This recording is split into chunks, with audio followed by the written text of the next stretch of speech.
welcome all of you to the December 17, 2007 meeting of the Salina City Commission. Will the clerk please call a roll? Mayor Jelka. Here.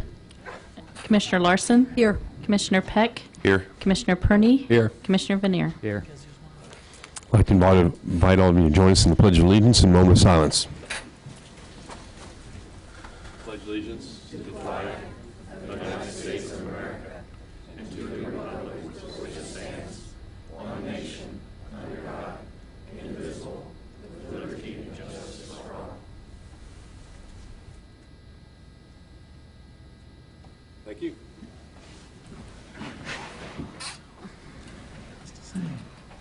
The first item on the agenda is the Citizens Forum, time set aside for any citizens who would like to address the Commission on an item that is not on the day's official agenda. Is there anyone that wants to address us? Please come forward, your name and address. My name is Elizabeth Rose Crookham. I live at 2813 Argonne Court. I am a new resident of Salina, having just moved here from Cheyenne, Wyoming. I still have a house for sale if anybody wants one. The city of Cheyenne has about 52,000 people. I wanted to talk about bringing in new stores, not Kohl's, that's another thing. Pier 1 Imports, Bed Bath & Beyond, Michael's Hobby Lobby, Barnes & Noble, which would be really great for down at Capers, Famous Footwear, Olive Garden, things that we Cheyennites would travel an hour to an hour and a half and spend our money outside of our town.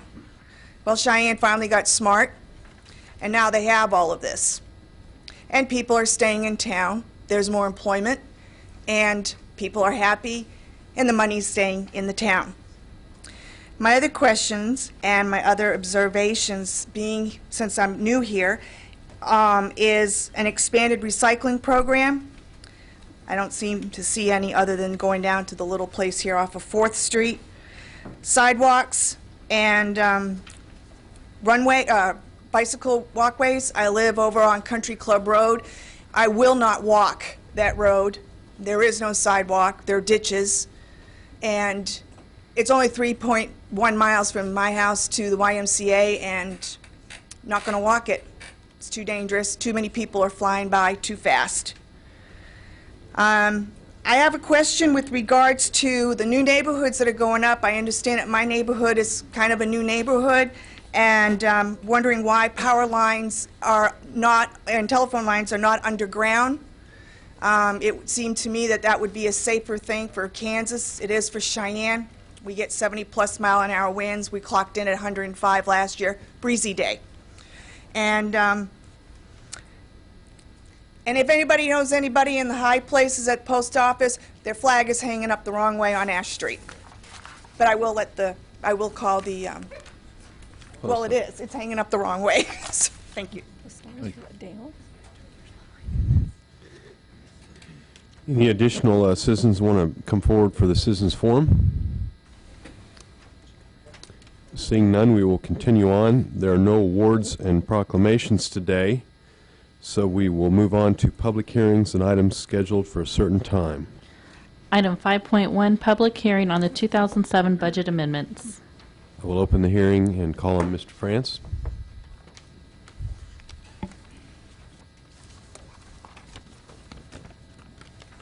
Mayor and Commissioners, thank you.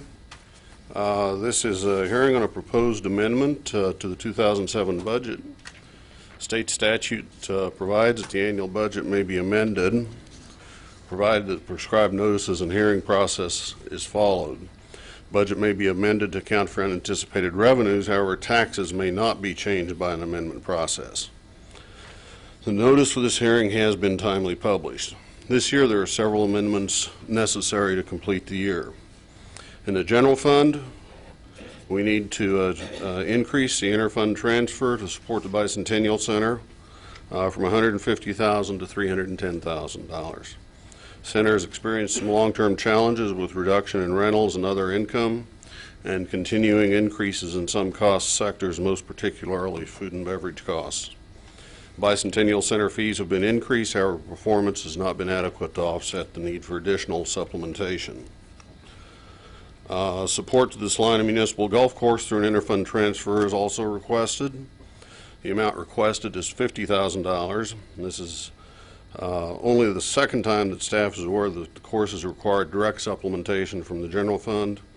2007 will be the third year with challenging weather conditions for golf play. However, the core issue is a longer-term shift from higher-priced greens fee play to lower-priced patron memberships. Tourism Convention Fund. It's not unusual for us to amend our budget near year-end in order to fully accommodate some of our agency contracts that are established as pass-through payments. One such budget amendment proposed this year is for the Tourism Convention Fund. By agreement with the Chamber of Commerce, adopted on November 23, 2005, City agrees to distribute 60% of the proceeds of the tax to the Chamber of Commerce, and the remaining 40% are distributed to the Bicentennial Center for their operations. Receipts for this year were originally budgeted at $875,000 for the fund. Actual receipts recorded were $955,000. In order to distribute the full amount of the receipts as provided by the agreement, the budget must be amended.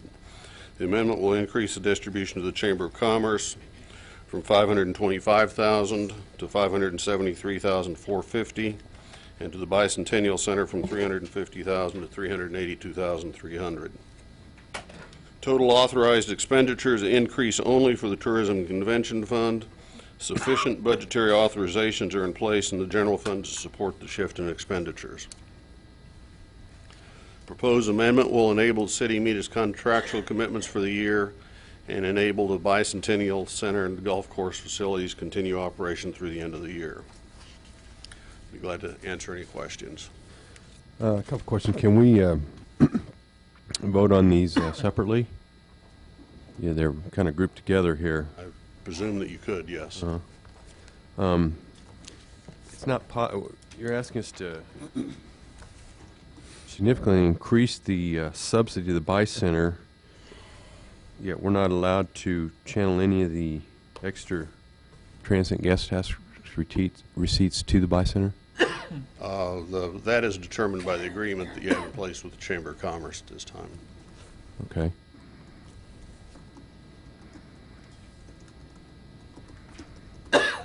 Any additional questions, Mr. France?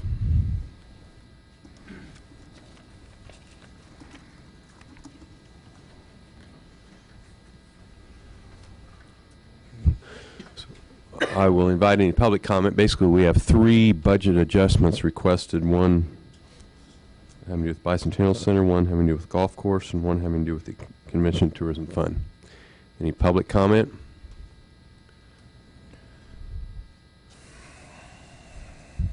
Seeing none, I'll bring it back to the commission. The reason I asked about separating, I want the golf course voted on separately. I'm not going to support that. That's supposed to be an enterprise fund. Golf course is supposed to be supported entirely by the golfers. And I'm not going to support that particular one.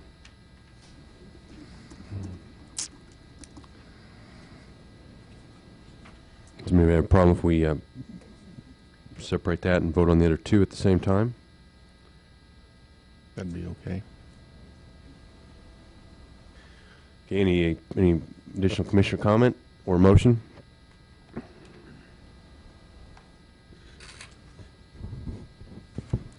you want 3 separate motions? No. One Golf course separate from the other 2. Mayor, I would move that we accept the proposed budget amendments for the Convention and Tourism Fund and for the Bicentennial Center. Second.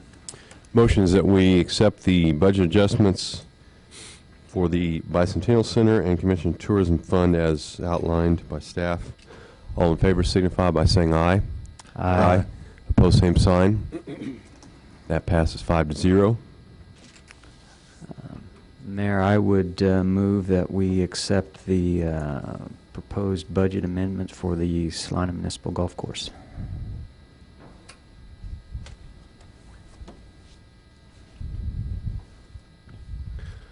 Excuse me, can you please speak louder? Because some of us cannot hear back here, even with you on the microphone. Sorry. Okay, that motion dies for lack of a second. Is there any further action needed? Just leave it there. Mayor, if we could, I'd like to have Mr. Friends come back up to the microphone. Got a question as far as other options. I don't think we want to see a fund go into the negative here, and when I ask him what the implications are with regards to the state budget law. The fund currently, as of today, has $136 in it. So that would mean that without the budget amendment, probably what we will have to do is shut the doors, not that anybody would care today, but and transfer those employees to other duties in other departments so we could continue our employee commitment to them and, pay them through the street department or wherever it is we decided to put them to work. But essentially, the golf course would shut down.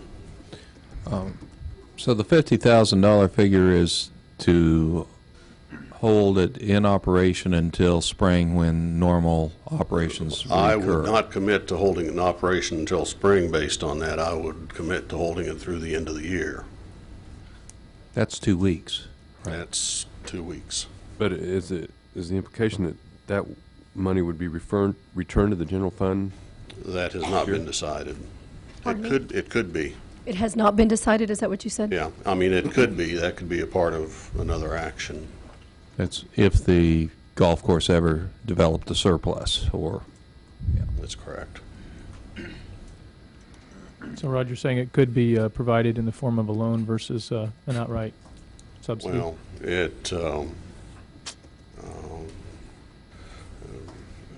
in effect, yes. If I can ask a question, you mentioned that this was the second time that you're aware that this has happened. How Yeah. long ago was the other time? I couldn't tell you for sure, Commissioner. A number of years ago, there was a situation where we did provide some temporary assistance. It was early in the year, and it was for a period of a month or two, and then it was returned. So it was a temporary assistance until they, So we could realistically do playing the with same her. thing again? pretty much, yeah. And what mechanism do we need to use to do that? What was used last time, Rod? I don't recall. I think simply making that as a part of your motion would be adequate, simply with the understanding that it be returned when funding's available from the golf course. But in your best estimate, that would get us through, I know you don't want to commit to a time frame, but The purpose of the budget amendment is to get us through the end of this budget year without violating either the cash basis or the budget statutes.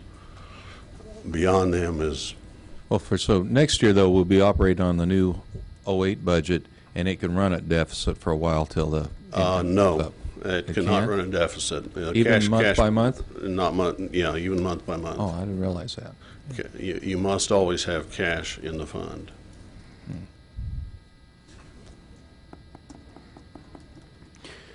well, I don't have any problem helping the fund get through the year. What I object to is the general fund transfer. Continuing, yes. And,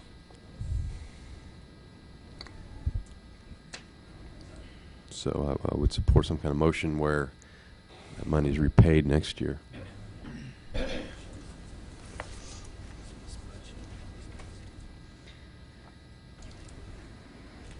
I'll entertain a motion. Mayor, I move that we go ahead and transfer the $50,000 to the municipal golf course, and that there be a mechanism put in place for the payback of that money. Second. Okay, the motion is to make a budget adjustment of $50,000 from the general fund to the municipal golf course fund, and that be repaid to the general fund next year. All in favor signify by saying aye. Aye. Opposed, same sign. That passes 5-0. We will now move on to the consent agenda. Item 6.1, approve the minutes of December 10, 2007. Item 6.2, resolution number 076463, describing the corporate limits of the city of Salina. Item 6.3, approve purchase of a programmable HVAC control system for the municipal court building from CNC Group in the amount of $42,800. Item 6.4, resolution number 076466, authorizing a renewal agreement with Principal Financial Group for life insurance services. Item 6.5, resolution number 076470, authorizing the city manager to sign policy endorsement number 5 with Delta Dental of Kansas Incorporated. Item 6.6, resolution number 076471, authorizing an agreement with Lowenthal, Singleton, Webb, and Wilson for the audit of city records for the year ending December 31st, 2007. I have one question on the consent agenda on the purchase of the HVAC system for municipal court. Since that's a pretty recent project, I'm wondering about where that system came from. What was the warranty on it? It seems like a pretty recent project.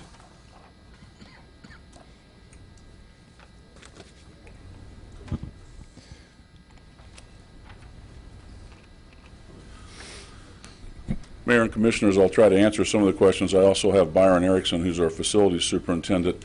You're correct that the HVAC system in this building is fairly new.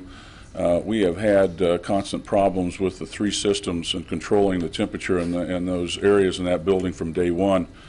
We have not had any satisfaction with either the architect, the supplier, or the installer on that project. The warranty has expired. And I might have to ask Jason can you tell me how long has the court, that building been? It's been 4 years? Yeah, I believe it's been about 4 years. I think it's been 4 years. So the warranty has expired on it. So we're up to trying to take care of it ourselves with no help from any of the previous ones I mentioned. And obviously, as I explained in the blue sheet, we do have this programmable controller at the museum, which has a very sensitive environment to protect. And we've had very good luck with that. They've given us a proposal to install this on the existing system at the court system. Excuse me. Did we not spend some money a couple of years ago on some kind of intermediate measure to try to get it to work? Or any funds spent on an intermediate issue to try to fix that a couple of years ago? Come on up here and address that. Mayor, Commissioners, I'm Byron Erickson, Facility Superintendent for the city. We have been working on the system with the contractor, with the manufacturer, and with the service tech out of Kansas City for 3.5 years, almost since it was installed. The manufacturer has, once the warranty ran out, dropped it and admitted that it would not function as they specified it would. how long was that warranty for? The warranty was for 2 years, Okay. which for an electronic system was quite a good warranty for its time. Never worked. But the problem we have is that this works on a damper system which has multiple polling of the different rooms, and it basically has a weak mind which keeps getting confused. So this morning when I was in municipal court, they had the air conditioning running, and I had to do a little tinkering with the system. That isn't all that terribly unusual, unfortunately, for this system. The company that we are going with is, or recommending to go with, is CNC Group out of Wichita. That company installed a similar system for us in the Smoky Hill Museum, which has a much higher criteria for humidity, both negative and positive, and temperature fluctuations because of all the artifacts. And that one has run satisfactorily since 1999. They supply a service contract with us. They check it twice a year. And if we have a problem in between, They can get onto the phone because it is hooked up to a modem, and they can analyze it and tell us exactly where to go to, and we can do some repairs without having to pay a service call. And that will be the same type of system that we will have set up here, hopefully. That is not the company you used for the municipal court building? That is not the company we use for the municipal court building. That is another outfit that is out of Lenexa. A service call from there is $1,800. And it makes no difference if they're on site for 5 minutes or 4 hours, it's $1,800. I refuse to pay that kind of money for a service call. I refuse to pay that kind of money for a service call. Is there no local contractors who have these capabilities? There are none. There are two primary ones, both out of Wichita, that work this area. One is Johnson Controls, and the other one is CNC Group. I leaned toward CNC simply because of the satisfaction that we've had in the installation and the service they have provided us over the years. When that warranty was almost up, is there a reason why we didn't tell them, hey, this isn't working, it's never worked from day one? Actually, Commissioner, we have told them that since the second week the building was built. And to a deaf ear. Okay. And any sort of legal follow-up we have determined is not worth the cost or the headache? That's basically the case. When we looked at it, it's a little difficult to place responsibility because there are multiple parties on the designer's side, multiple parties on the contractor side, and there's questions about specification of the controller unit for the particular system. So there are many, many questions, and it's very difficult to just say black and white, this company's responsible. So we've been, quite honestly, the folks over in the court have been very, very patient for a long time because it's not uncommon to see temperature ranges of 10 or 15 degrees from one room to another. And we felt that the best thing we could do at this point is simply replace it with a system we have confidence in, and we think we'll take care of it and it'll remedy the situation. Any additional questions? Thank you very much. Thank you. I'll entertain a motion on the consent agenda. Mayor, I'd move for approval of the consent agenda. Second. Motion is to approve the consent agenda. All in favor signify by saying aye. Aye. Opposed, same sign. That passes 5-0. We will continue on with development business. Item 7.1, application number PDD 07-1, requesting a change in zoning district classification from I2 to PDD to allow a warehouse building to be converted to mixed-use live workspace on property addressed as 510 through 514 North Santa Fe Avenue. Sub-item 7.1A, first reading ordinance number 07-10429. Mr. Andrew?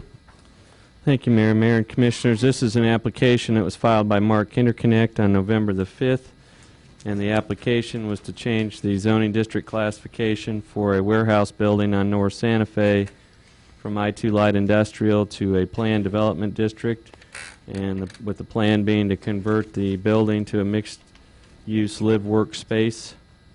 I think you're familiar with the area that is on North Santa Fe. North of the Union Pacific Railroad tracks, there are grain elevators to the west. You have the old Wyatt Foundry on the east. It's an area that has an industrial heritage. Some of those businesses have ceased active operations, and there has been a lot of discussion about finding adaptive reuses for those buildings. The Puma report that was prepared in 2002 identified an area north of the downtown core as the Mill District, and identified the fact that there were a number of warehouses, grain elevators, and large buildings that it recommended become downtown's area for innovation and creativity, and that the range of new uses in that area should include artist studios and lofts. We've included in your packet, and up on the screen there is a depiction of generally of the area defined as the Mill District, but it has never been formally defined or created with any sort of specific boundaries. The applicant purchased this property and in his mind found it suitable for conversion to a mixed occupancy live-work space. In other words, a building where you would have both businesses and a living space within the same building. That's a little unusual from our experiences like the Roosevelt Lincoln School or other uses where you might have a use and convert it 100% to another use. It is a little more complicated from a code standpoint when you have business-related and residential-related uses in the same building. The I-2 district does not allow residential buildings or dwellings, and so after discussion with the applicant, discussing the mix of uses, and also a plan that he had for taking this building and dividing it into two ownerships with a common wall, Planned Development District seemed like the best mechanism to do that. As we understand the plan, Mr. Kinderconnect planned to create two lots, a south parcel that had a little over 6,000 square feet and a north parcel with about 4,800 square feet. The south parcel would have been L-shaped and have a place for surface parking to the rear. The north parcel would be rectangular and have a strip of parking available north of the building. The main differences between a planned development district and the standard zoning districts that you're used to is that the planned development process allows basically for a customized zoning district to be created, and limitations on uses or lot sizes or setbacks or any number of things can be varied. The other part of that is that it's usually created in reference to a specific site plan, and there is a site plan in your packet that shows how the space would be used and divided. We've identified a number of areas where, with the split, this particular property would not conform with current zoning ordinance requirements, and those relate primarily to lot size and to lot width and to lot coverage. Also, lot depth if the split takes place as is proposed. The applicant has provided a plan for parking. Most of the surrounding alley areas are gravel, and gravel parking is proposed at the north end of the building. If the business occupancy does take place, there will need to be a plan to provide some handicapped accessible parking for the business occupancy. A number of these items are grandfathered due to changes in the zoning ordinance, but one thing that's not grandfathered would be the ability to split this lot in two and sell it, because that would be a change from what the original construction was on the property. The applicant believes again that the site is suitable for residential quarters. It was used as a mechanic and welding shop and later as a insulation warehouse. The applicant thinks that the I-2 zoning is out of sync with his plans, and this is somewhat of a pioneering effort for this particular area. If you look at the character of the area, it is predominantly residential. There's office building, an old scale building across the street. There are elevators, railroad tracks, water tower, and the former Wyatt foundry in the area. On the one hand, this could be looked at a little bit as spot zoning, but it's also could be viewed as a pioneer effort to go for mixed-use development, and that would be based on the PUMA plan and also the Commission's strategic plan that calls for new zoning tools that provide more flexibility to encourage mixed use and infill development.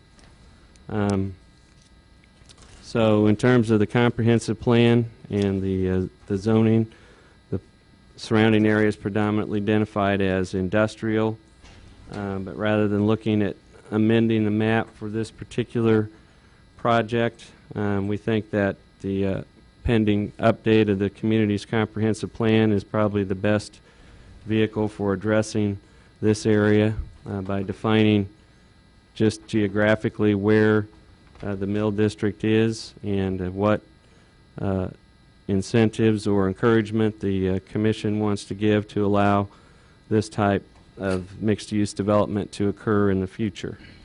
Some of the action items that the commission identified was to have mixed-use criteria and inventory geographic areas where this kind of development can be supported, determine the most effective zoning and other land use tools to encourage it.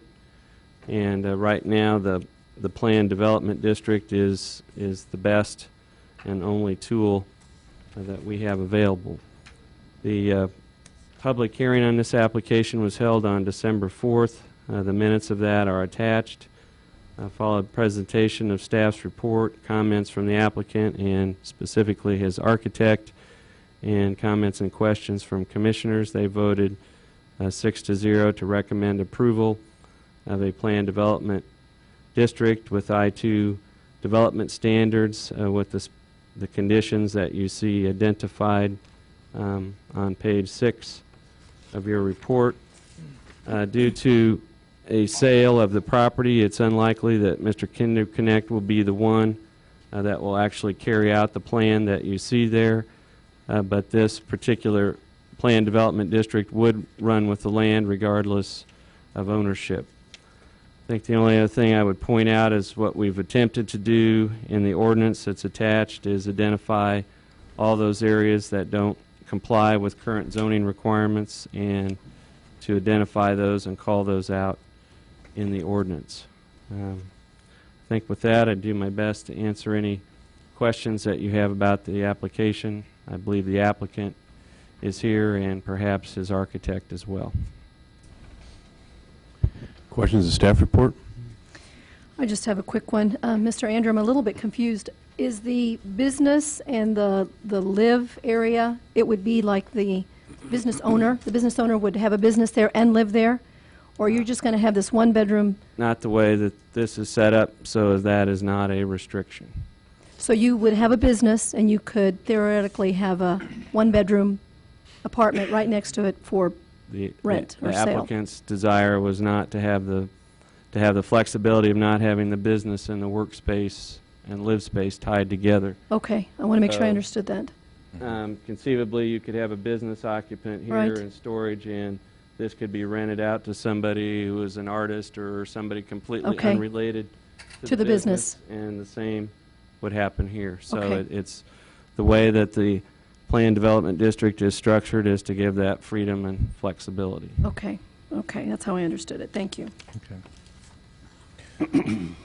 I noticed one thing from our study session discussion. In one of the photographs, it shows the RV in storage with the slide outs on it open. Is there someone living there already in the RV? And will that be permitted under this planned development district? If you go back to the slide, it definitely shows the RV with the slide outs open as if it's in use. Dean can correct me That if one. I'm wrong, but there's no provision in the PDD to change the code requirements that were communicated to you in the study session. And that is, it's not really a zoning item, it's a separate chapter It's a separate 22 issue, that but- says you cannot reside in any RV or camper except in a campground. Okay. So they just It's happen to to- be cleaning it up or something the And day to the our photo was knowledge- taken. That's not taking place. Packing for the next trip.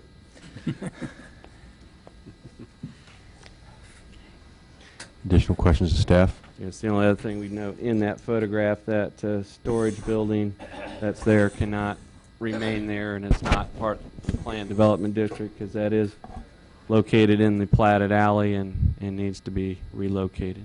One other thing on the plat, it shows a proposed no-build easement apparently on the adjoining property. Is that a sure thing, or is that just, it's not listed in the requirements?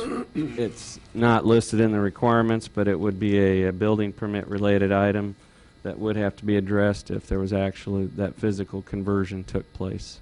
Okay. And if the reason it wasn't included as a planned development district item is that conceivably if that were that request were denied, they would still have the option of providing outside access to the living space on the Santa Fe side and so that was not included as part of the planned development district.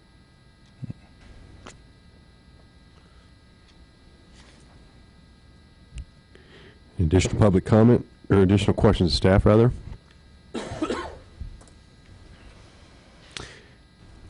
If there's none, I'd like to open it up to any public comment, if there is any.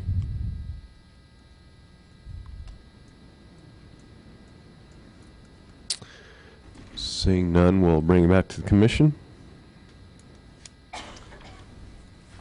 Mayor, I'd move we adopt ordinance number 07-10429, approving a change in zoning district classification from I2 light industrial to PDD, or planned development district. Second. Motions to approve ordinance 07-10429, which rezones a piece of property at 510 and 514 North Santa Fe Avenue from I2 to PDD. All in favor signify by saying aye. Aye. Opposed, same sign. That passes 5-0.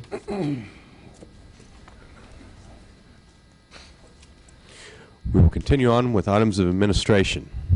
Item 8.1, second reading ordinance number 07-10426, providing a change in zoning district classification from I2 to R2 on property addressed as 646 North 5th Street.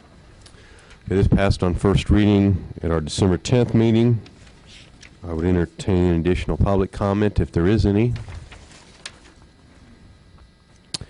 Seeing none, I'll bring it back to the commission. Mayor, I'd move we adopt ordinance 07-10426 on second reading. Second.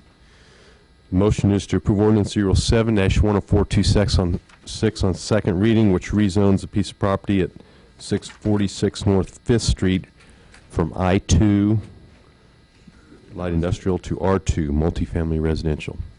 Will the clerk please call the roll? Commissioner Larson? Aye. Commissioner Peck? Aye. Commissioner Perney? Aye. Commissioner Vanier? Aye. Mayor Joka? Aye. Item 8.2, second reading ordinance number 07-10428, establishing a redevelopment district in the Lamberts addition. Okay, this item also passed first reading at our December 10th meeting. I'd like to invite any additional public comment on the matter, if there is any. If you could give us your name and address. My name is Sandra Watts. I'm an attorney in Kansas City. I'm here on behalf today of my client Christian Abla with Classic Real Estate out of Wichita, as well as several other representatives of the developer. We just wanted to come here today and thank you for the opportunity to appear before you today and express our excitement about working with the city and with city staff about this development. We're very excited about this development. We think that it's a very positive thing for the Salina community. Initially, we believe that the project is part of the city's vision for this portion of the 9th Street corridor. This clearly was a retail corridor, intended to be a retail corridor, and that's evidenced clearly by the existing infrastructure and the traffic improvements that are currently in place. However, the subject property that we're talking about is currently vacant, attractive, non-productive ground. It's in the midst of this retail concentration and kind of sticks out as a non-productive piece of ground. Filling in this gap, we believe, helps to complete the city's vision and to maintain the retail flow that was originally intended. The proposed development is likely has continued to be vacant for the simple reason that it is a very difficult site to develop. It sits within a floodplain. The site does not naturally, the storm drainage does not naturally flow through the property. And that presents serious development challenges to anybody that wants to come in and try to develop this ground. My client and I actually went out to the site today, and there is standing water, partially frozen on a substantial portion of the site today. The proposed development would correct many of those stormwater drainage issues that currently plague the property, and it would turn it into an income-producing piece of real estate. Income-producing real estate, as you well know, produce jobs for the community, they produce real estate taxes, they produce sales taxes. Finally, based on our conversations with the Chamber of Commerce and other members of the community, it's our belief that the Kohl's is a retailer that the Salina community desires to bring to the area. It's a nationally recognized retail developer of quality products, and we believe that a Kohl's experience would enhance the Salina shopping experience. I don't want to take up too much of your time, but would like to say that both my client and I would be available to address any questions that you may have about the development, and we would respectfully request an affirmative vote on the establishment of a TIF district to bring this development to Salina. Thank you. Thank you. Any additional public comment?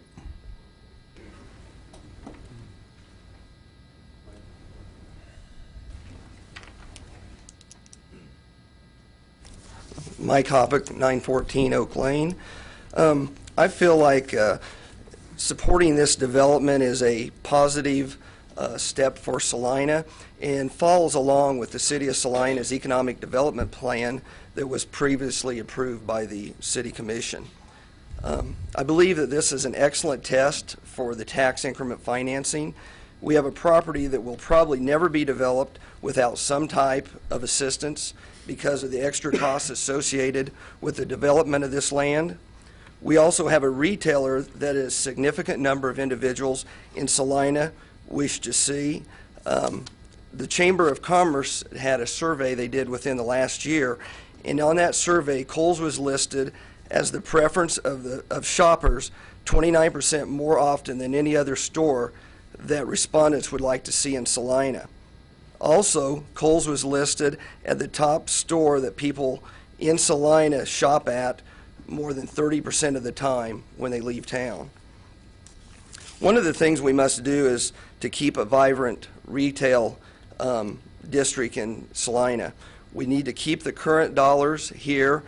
We also must have the surrounding counties. We would like to see those individuals stop in Salina, not only at Kohl's, but at our other businesses that are currently bypassing Salina to go to Topeka or to Wichita. As a taxpayer, I find it significant that we can develop this area without any taxpayer dollars, as the sales tax and the real estate taxes generated from the Kohl's property alone will fund the bond payments associated with the TIF. Additional taxes from other businesses in this development can then be used to pay off the bonds early, or to be used by the city as seen fit. This piece of property currently generates minimal real estate or property taxes for the city of Salina. I think we must not only look at where we are today, but where we wish for Salina to be at in the year 2014. Thank you.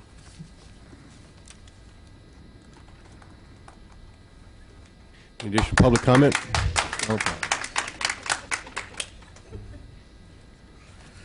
It's quite lovely to have more than one person addressing this issue today. It took until the second reading to have that happen, I guess.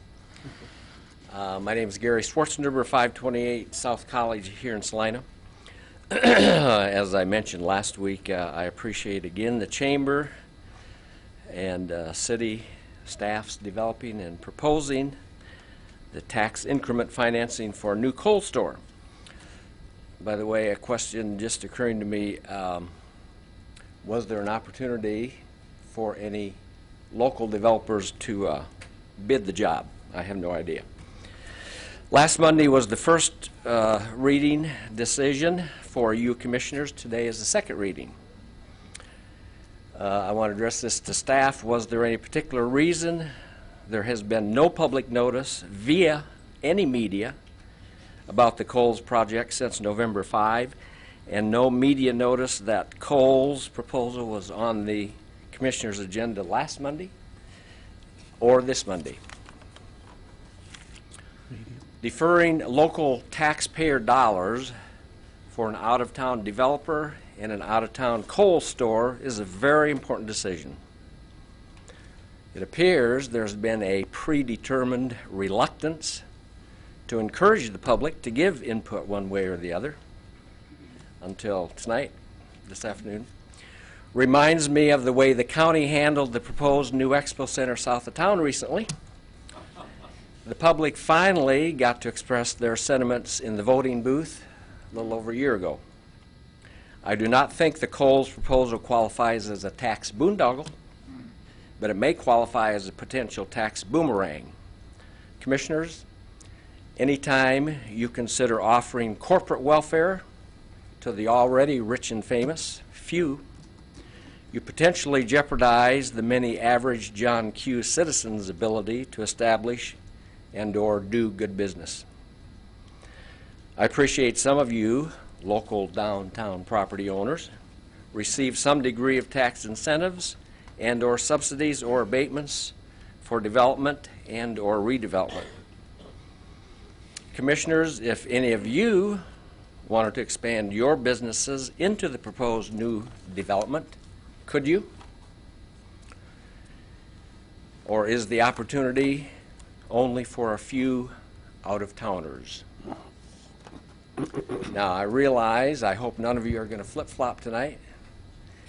I also hope that the one of you who was somewhat reluctant to vote in the affirmative last Monday will be even more reluctant tonight.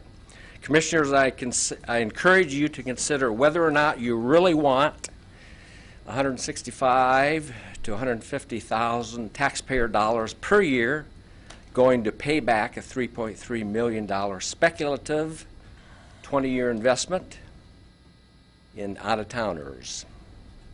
Commissioners, I encourage you to weigh this against using public dollars for potholes, perhaps a swimming pool, a golf cart garage, or the soon-to-emerge Kenwood-Oakdale Park Master Plan. It looks like there are about 80 golfers in the audience. I would encourage a number of you, and I'm sure there are many more who will speak to the same vantage point of the same appreciation of the issue that I'm speaking to. But if none of you have come with the intention of doing that, I would encourage some of you golfers take up the issue. I thank you for your time. Thank you. Additional public comment? Yes. I'm a college graduate. Oh, sorry, Elizabeth Crookham, 2813 Argonne Court, Salina. I'm a college graduate, and I did not understand a word that you said, but I'm not understanding a word a lot of you are saying because you're using $82 words and not $62 words. As far as the coal store is concerned, as I mentioned earlier in the city forum, if you want people to stop in Salina and not just drive through, as what I have been hearing since I have moved here, you need to have things to do here. You need to have places to go shopping. You need a variety of shops. You need to expand your downtown area. A nice coffee shop next to Kohl's would be awesome. I happen to be a professional shopper, unfortunately for my husband, and I do shop at more than one place. Kohl's would be a good one. When I was visiting in Cheyenne, I couldn't believe how many people were in there. The store is beautiful. I didn't know you guys were all from Kansas City, but anyway, I don't care about golfing. I mean, I lived in Hawaii for 20 years, and it's like, you know, gazillion dollars to have a golf fee or whatever's. But it's putting down a Kohl's and listening to, oh yeah, the city council, and I did read that in the newspaper of Cheyenne, which we voted against up there, is stupid. You need people, you need to have a moving, and you need employment, and you need kids, teenagers, young adults who are going to school at night that can work all the different hours and everything else at Kohl's. I'm sorry, I do go to Target. I don't buy their clothes. I am not a Target clothes queen. You want to bring a Nordstrom's in here? No problem. Chico's, Talbot's, no problem. Isn't going to happen. That's a reality. But let's bring a Kohl's in here because they do have some good clothes.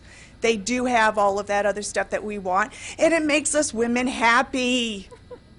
I hope you heard me. Thank you.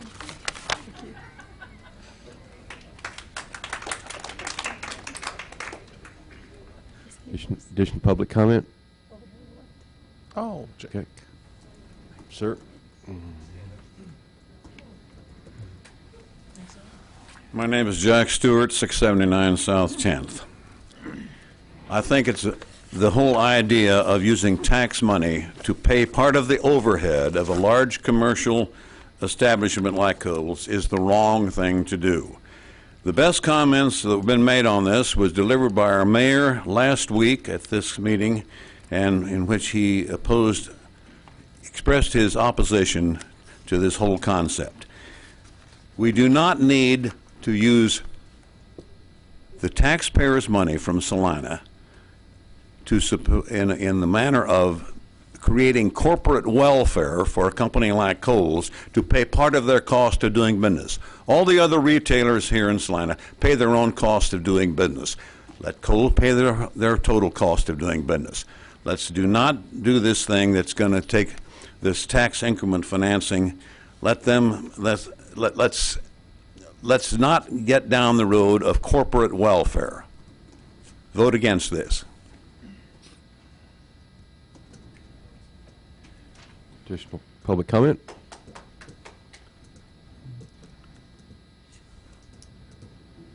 Samantha Angel, 880 Barlow Court.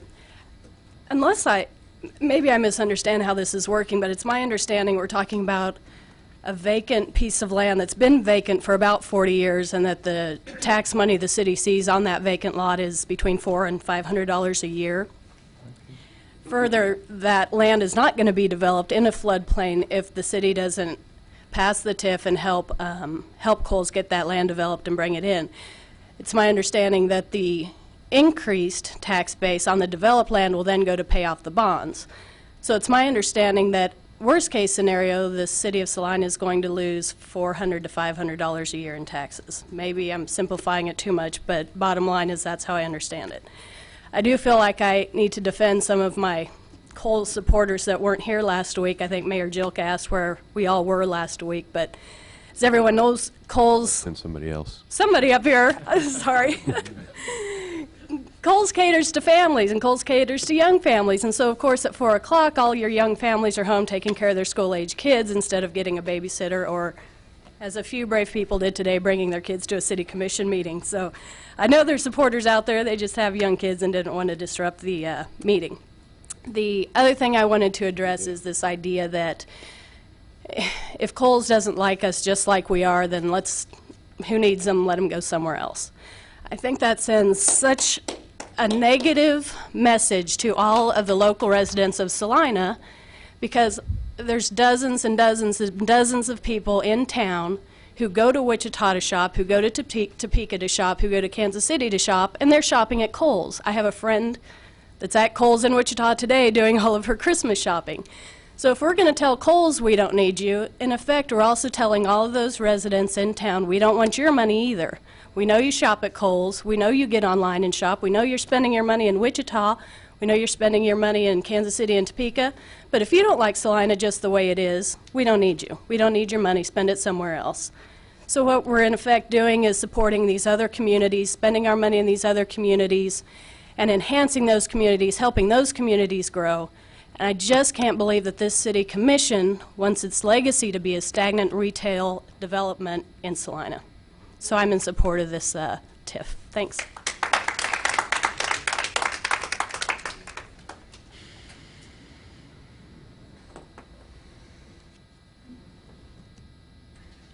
Good afternoon. My name is Barry Wise. I live at 504 Sunset Drive. I appreciate the opportunity to come and address you today, and I apologize for not making it here at the last reading. I happened to be out of town at that time. I've got a few written comments, and then I would like to throw in a few personal comments as well. But I currently serve as the Director of Physician Recruitment and Retention at Salina Regional Health Center. Community-owned hospitals such as Salina Regional Health Center are required by the IRS and the Office of Inspector General to do physician recruitment, physician needs assessments approximately every 3 years. As a result of the needs assessments, we then write medical staff development plans that are adopted by the Board of Trustees at the Salina Regional Health Center. Should we be inspected by the IRS or the OIG, we must be able to show that we are doing everything in our power to recruit the right mix and volume of physicians to meet the community's health needs. This past April, with the help of a consulting firm out of Dallas, Texas, we did a comprehensive needs assessment, and also that firm also helped us write our formalized medical staff development plan that we're utilizing yet today. The study told us that we need 30 additional physicians immediately. So in other words, right now, we're 30 physicians short of where we need to meet the community's need. An additional 41 physician needs are seen over the next 3 to 5 years to meet the succession needs of physicians that plan to retire in our community. Filling those needs has been designated as one of the top 3 strategic goals by Salina Regional Health Center over the next 3 to 5 years. To fill these needs, the hospital and our clinic partners in the area have made a true commitment in staffing, strategic planning, and dollars. And I might mention the hospital has earmarked almost $4.6 million in forgivable loans for physicians over the last 6 years to recruit physicians, new physicians into the community. However, Salina is not alone in the physician shortage. Virtually every state in the country is dealing with the physician shortage crisis, which makes filling our physician needs even that much more difficult. When recruiting doctors to Salina, we focus on 3 things that we know that are most important to the types of candidates we want to attract to Salina. And those 3 components are career, community, and family. Today's young physicians want a balance of lifestyle between home and practice. They want a great place to practice medicine that is collegial and pays them above national average for their expertise. They want a community that can offer their families certain amenities like quality schools, retail choices, variety in restaurants and places of entertainment, and they want family-centered communities that provide safe neighborhoods and caring people. For the most part, Salina can offer all of these things. We've been able to successfully recruit 20 new physicians to Salina in the last 17 months, but it's not enough. We've lost many recruitment battles to nearby locations such as Wichita, Lawrence, Kansas City, Lincoln, and Omaha, Nebraska. In my opinion, we do not lose those recruitment battles because of a career and family component. It's because our community does not offer many of the lifestyle things other locations I mentioned can, such as a variety of retail locations and stores, restaurants, and entertainment options. Adding a Kohl's department store and other national retailers and more variety in lifestyle choices will have a major impact in our physician recruitment success. By meeting our physician needs, everyone standing and sitting in this room today can have a better quality of life. Having the physicians we need means having the health care we desire and we need. Besides meeting our health care needs, each physician generates millions of dollars annually to our local economy. A recent study by the New England Journal of Medicine newsletter indicated that a single physician generates $1.5 million in revenue each year. If we're able to meet our physician needs in the coming years, which I believe we will generate almost $106 million in revenue on an annual basis. Revenue that would support quality healthcare system, jobs, economic growth for the city of Salina. With that said, I hope you will support the request for Business Development Task Force and help Kohl's and other major developers and retailers come to our community. It would certainly help us meet the quality of life concerns and challenges we face every day in physician recruitment. On a personal note, and I think the statute of limitations has run out on this, but as someone who was born and raised in this community, dawned on me as I was going to be given the opportunity to come today and speak to you. I used to run through that field as a kid. And it dawned on me in 2 months I'll be 45 years old. And I can assure you that lot has been holding water for a long time. Because me and my brothers used to sneak across 9th Street before it was developed. And if you might recall, some of you, and I know some of you have been in this community a long time, there used to be a drive-in theater there. We used to be able to sneak across that field and watch movies. So as someone who grew up in that community, I'm almost embarrassed that it's still standing as it is today. I used to run those wheat fields as a kid. I'm glad to see the development that's gone on, and I'd love to see that eyesore gone. I moved away years ago and went to college in Topeka, and my wife and I both had our kids. We intended to live in Kansas City for a long time, but to have our career and our family back here in Salina has been a wonderful opportunity. I never would have dreamed as someone growing up in this community to see the growth and the development that's been going on here. My father's been a builder here for 46 years, and I wish he'd retired, but he's so doggone busy He just can't see the need to retire at this point. But I would love to see you continue to support things like Kohl's and Target. You'd be amazed at how many comments we get when we have physicians and physician spouses in town. Do you have a Target? Do you have a Kohl's? Do you have a Starbucks? It'd be wonderful to be able to say that we do have a Kohl's in this community. I think it really would help. So.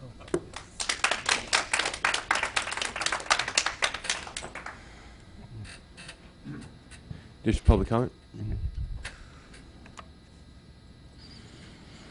I actually was not planning to come and comment, but I want to support the hundreds and thousands of women in Salina and say we need a Kohl's.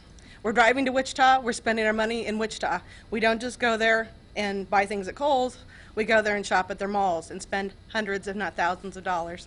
When we were moving here, my husband was looking at different places that he would change to move to, and that's exactly what I said. Is there a Kohl's? Is there a Target? Is there a Hobby Lobby? And we moved here. One of the places that we were going to move did not have a Target, did not have a Hobby Lobby. We moved here and I said, if only they had a Kohl's, we would not have to think about moving anywhere else. Need a few more restaurants too, but we need a Kohl's. And I hope that you support this on behalf of the thousands and thousands of women in Salina. Oh, Jeannie Warner, 100 North Bradley Drive. Sorry. Thank you.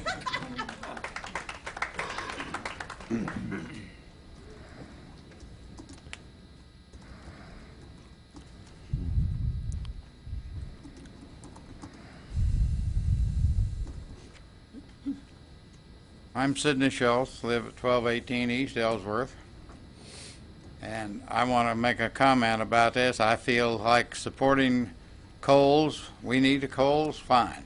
I'm not against Kohl's moving to Salina. I'm against the taxpayer supporting or paying to get them here.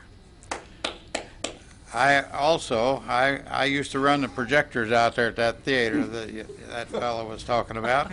Maybe even at the time he was sneaking in watching. I don't know. Anyhow, I'm against any expenditures of taxpayers' money on artwork, as you well know. Anything that doesn't provide to the majority of the citizens of Salina. You know, that's where our money needs to go. My taxes, and probably everybody that lives here in Salina, went up considerably. For these reasons that we're spending money where we shouldn't be spending it, we need to spend it on the things that need to be for the public. Streets, sewers, the sewer plant, the water plant. This is where our money needs to go, not to provide an easy way in for outfits like Kohl's. I have nothing against Kohl's. I don't have a wife I have to satisfy, so I'm against the supporting by the tax dollar. Thank you.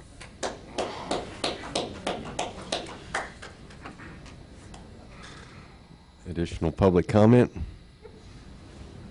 I have one more. You only get one turn. Sorry, Ma'am. my right. Elizabeth Crookham again, 2813. I'll give you 1 minute, ma'am. You'll get 1 minute. When I moved here with my husband, that was the first thing we were looking at, was Starbucks, a Barnes & Noble, Kohl's, and other stores.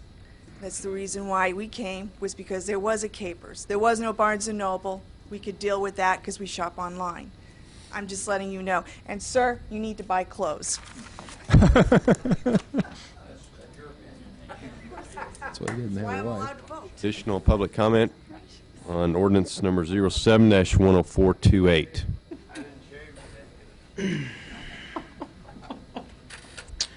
Seeing none, we'll bring it back to commission.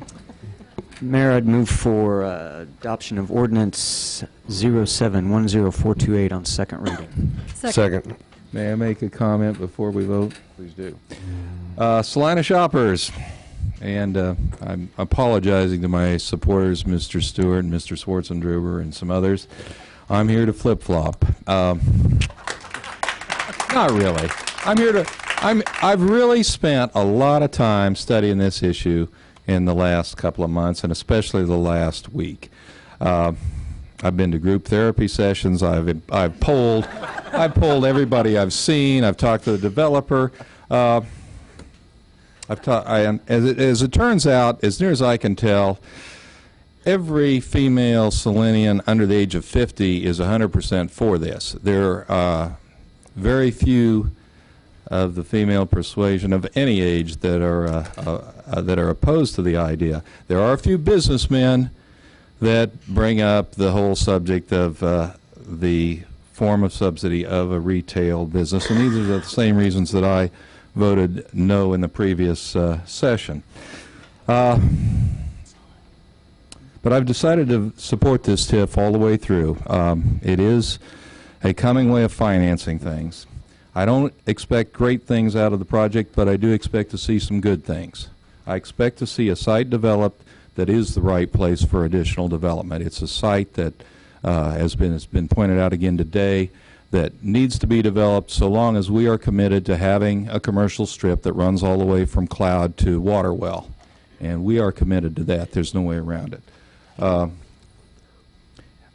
I expect that, the reasons are largely conventional reasons, but it is the right time because we have a ready, willing, and able developer that has the experience and the power to push this through in a timely fashion. They're shooting for October, and they've done the work to prove that they're going to do that if they get their approvals.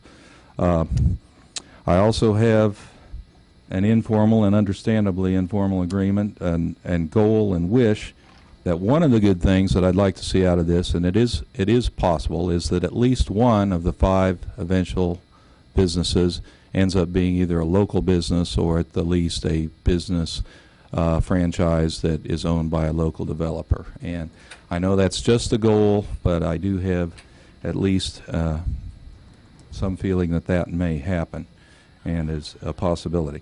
When it comes back to the subject of the use of tax dollars, TIF is a strange concept in that we're spending tax dollars we don't have. We're gambling on the future. We are gambling in partnership with the developer. In this case, we have a developer that has a client that has done this across the country and has done it successfully. The actual risks to the taxpayers are actually no more than they are when we do special assessments. In many respects, this is similar to special assessments. We finance improvements for all kinds of developments with our guarantee that the debt will be paid, and we collect that. We count on collecting that through the life of the future life of the project. We have had a case in Salina where special assessments were defaulted on at great rate, and the city ended up having, the various taxing bodies had to cover them, and the properties went back to tax sales, and so there was a risk to the taxpayers in general. The risk to taxpayers in general on this are very small, because the only way it can fail is if the Coles Corporation fails and any other businesses that come onto that property within the first 20 years. And the prospects, the more we hear about it, the more I've studied it, the prospects for having more than one business on that property are pretty good. So at any rate, I'm going to go ahead. Part of my group therapy is that I'm a little out of touch with the shoppers of Salina. There are a lot more shoppers of Salina than I expected, so I'm going to vote in favor of this ordinance, and I'm going to support it through the process. I think it's a process that we may have other uses for, hopefully some other uses that may be more of a mixed use, that may involve some other kinds of businesses besides retail, and that's where I stand today and for the foreseeable future. There's certainly good arguments on both sides of the issue. I just, before we voted, wanted to correct what I perceive as a misstatement made last week.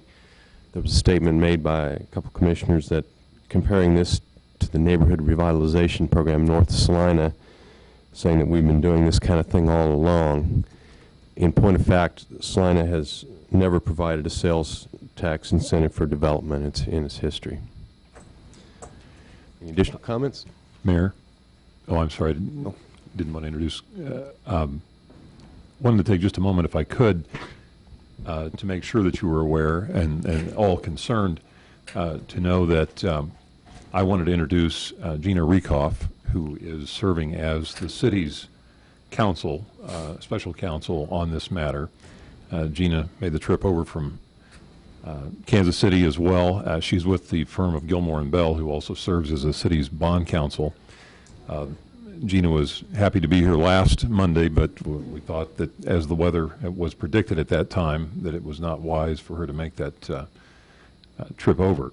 I wanted to be sure that, one, that you had a chance to be sure that you knew she was here in case there were any technical questions or anything that, and to let you all know that certainly this is a very specialized area, and on the city staff side and on the legal side, something that certainly the developer has very capable counsel, and they are taking care of their interests, but to assure you that from the legal side, the city is also taking care of its interests with counsel that specializes in this type of project. So if you have any questions of Gina, I'm sure she'd be happy to try to answer them. Okay. Motion is to approve ordinance 107-10428, establishing a redevelopment district in the Lamberts edition. Will clerk please call the roll? Commissioner Larson? Aye. Commissioner Peck? Aye. Commissioner Purdy? Aye. Commissioner Vanier? Aye. Mayor Joka? No. That passes 4-1 with Joka dissenting.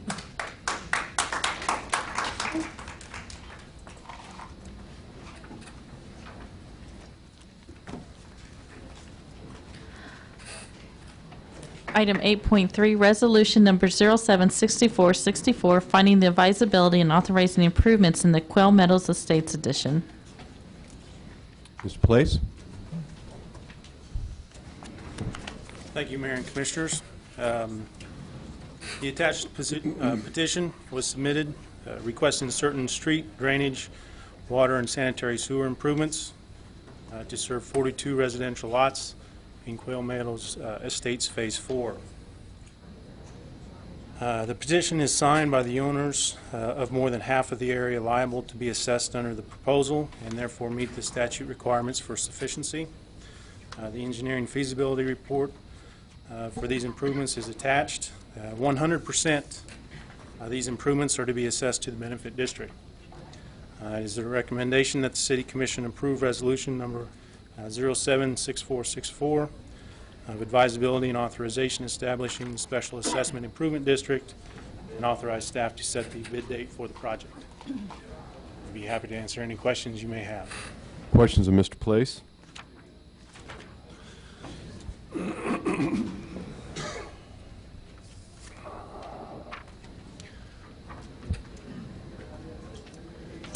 Thank you.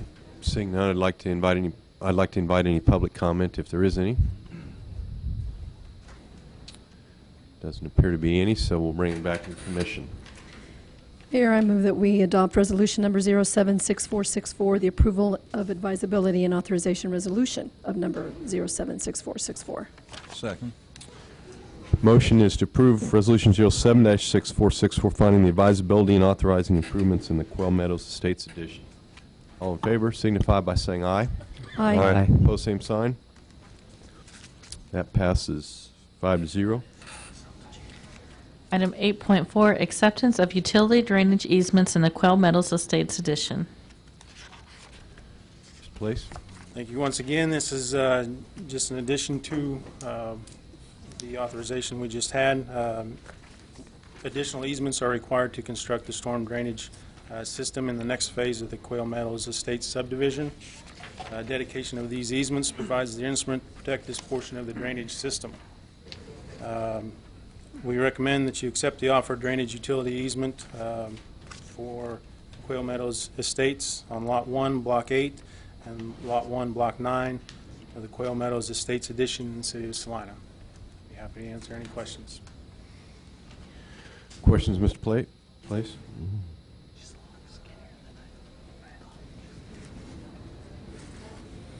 Thank you. Any public comment on utility and drainage easements in the Quail Meadows Estates addition? Seeing none, I'll bring it back to the commission. Mayor, I'd move that we accept the offered utility drainage easements dedication from Quail Meadows Estates, Inc. on Lot 1, Block 8, and Lot 1, Block 9 of the Quail Meadows Estates addition to the City of Salina. Second. Motion is to accept utility and drainage easements in the Quail Meadows Estates addition. All in favor signify by saying aye. Aye. Opposed, same sign. That passes 5-0. Item 8.5, resolution number 076467, amending resolution number 076450, providing for the advisability and authorizing improvements in the Eagle Crest Twin Homes addition. Mr. Place. Thank you once again. The amended petition was submitted requesting certain drainage, street, water, and sewer improvements to serve 20 residential lots in Eagle Crest Twin Homes. This report has been modified since it was brought to you on November 26 to include rear drainage ribbon that was inadvertently omitted in the first report. The engineering feasibility report is attached. Again, 100% of the cost of the improvements are proposed to be assessed to the benefit district. It's recommended that the City Commission approve resolution number 076467, amending resolution number 076450 of advisability and authorization establishing the Special Assessment Improvement District and authorize staff to set the bid date for the project. One's going to be happy to answer any questions you may have. Question, Mr. Place.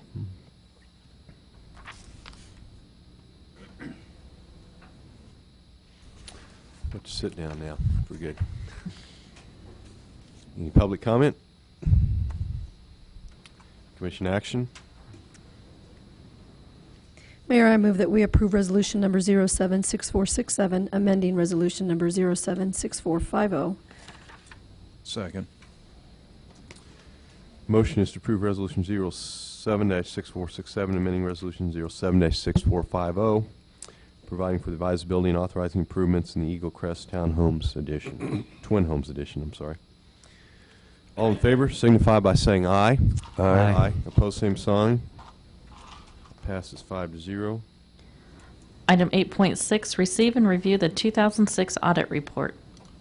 Mr. Franz. Mayor and Commissioners, thank you. You should have at your place there a copy of the 2006 Comprehensive Annual Financial Report and Audit. The auditing was done by Lowenthal, Singleton, Webb, and Wilson once again. Opinion on financial statements appears in Section 2 of the document. Lowenthal, Singleton, Webb, and Wilson have given us an unqualified or clean opinion, meaning that the financial statements are presented fairly and in conformance to generally accepted accounting principles. We would normally make a specific comment on any noncompliance with Kansas statute. No such events were noted in 2006. We do have Tom Singleton here this time to make any comments that he might desire to make.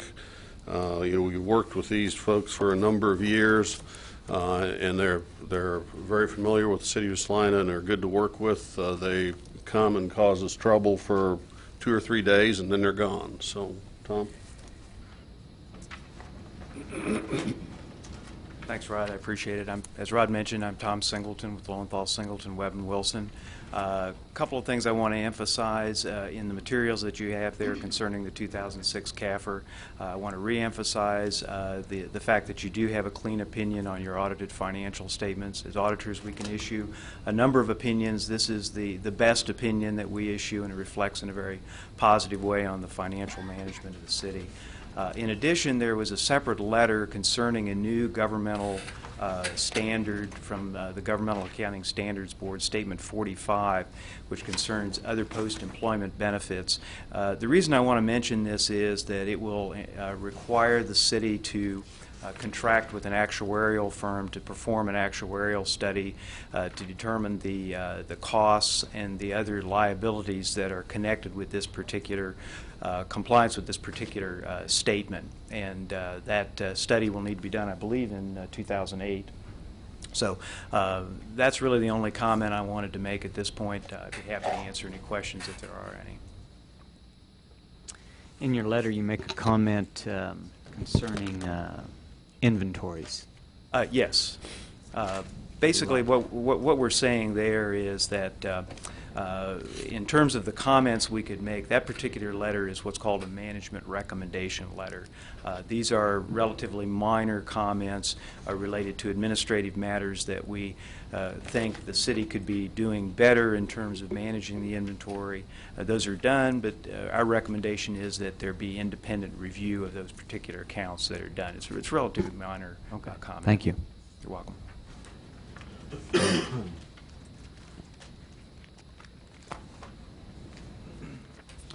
Any additional questions?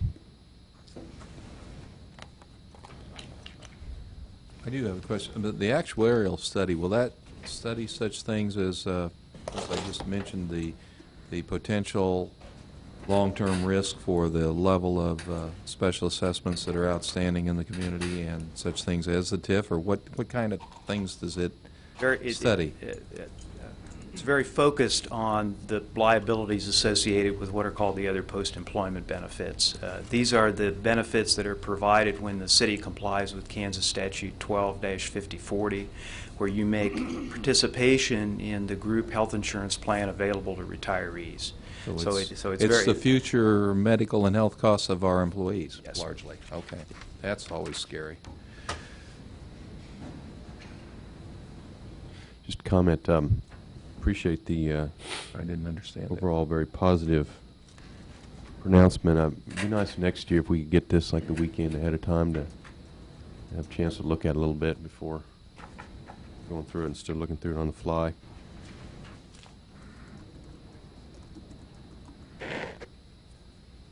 Thank you very much. Thank you. Do we need a motion to accept that, or? That would be good, I think, Okay. Mayor. So moved. Second. Motion is to accept the 2006 audit report. All in favor signify by saying aye. Aye. Aye. Pose same sign. Passes 5-0. Item 8.7, resolution number 076465, amending the City of Salina Personnel Manual.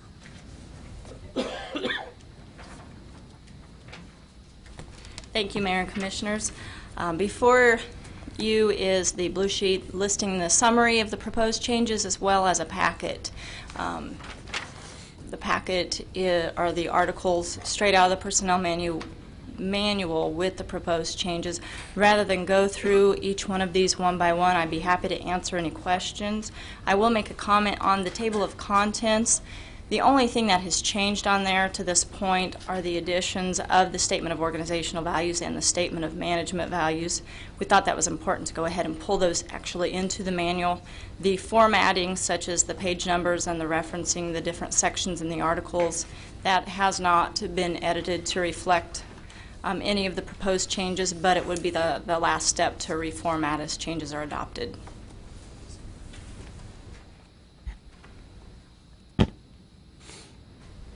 Any questions on individual items among the changes to the personnel manual?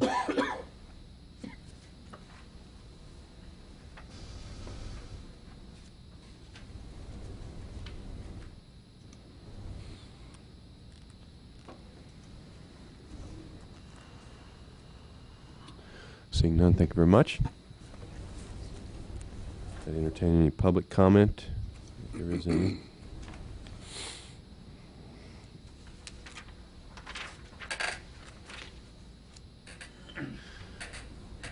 There's no public comment. Bring it back to the commission. Mayor, I move that we adopt resolution number 076465, the requested the approval of the proposed changes to the personnel manual. Second. The motion is to approve resolution 07-6465, making a number of amendments to the City of Salina personnel manual. All in favor signify by saying aye. Aye. Aye. Opposed, same sign. That passes 5-0. Item 8.8, resolution number 076468, authorizing the mayor to execute a special warranty deed to the Salina Community Theater and a maintenance and operation agreement. Mr. Pinkston? Thank you, Mayor. Commissioners, back in May of this year, the governing body adopted Resolution 76391 that laid out in quite some detail the plan for a very positive development in terms of how the city could express its intent to ultimately convey title to the community theater and the immediately surrounding real estate to the Salina Community Theater Association. This is all in anticipation of their plans for an expansion project and fundraising efforts in relation to that project. It was the matter of doing so while obviously preserving the status of Founders Park along the riverbank, as well as certain public parking areas that serve all of the activities in that area.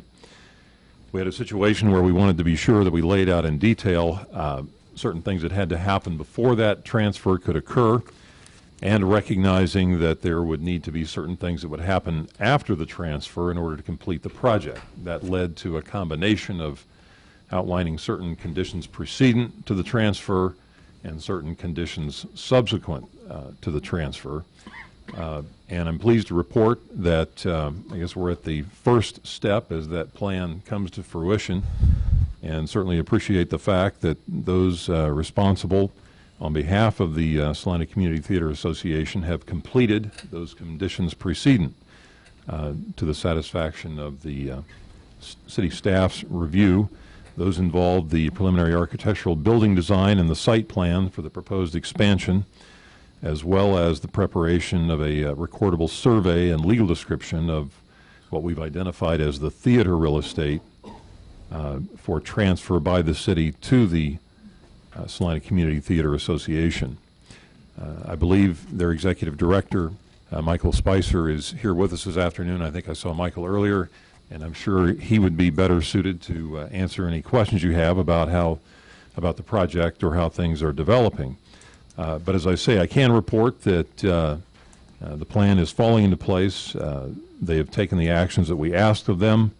I believe that we are now, if it remains your wish, to make that transfer of title. There is also the matter of the continued maintenance of the facility, both as it exists now and will in the future, that has been addressed in a proposed maintenance agreement that is provided with your materials as well. So the two actions you would be asked to take this afternoon would, one, be to authorize the mayor to execute the deed, as well as executing that maintenance agreement. As you may have noticed, that may very well be the longest deed I've ever prepared, but it laid out those conditions subsequent. We hope that's certainly academic, but so that you know the protections are in place, that if for some reason the plan does not come to fruition, then it is a matter of that title being transferred back to the city. As I say, we all hope that's very academic and that the project goes forward as planned, and certainly every indication is very positive at this point. So be happy to answer any questions. Questions, Mr. Pinkston?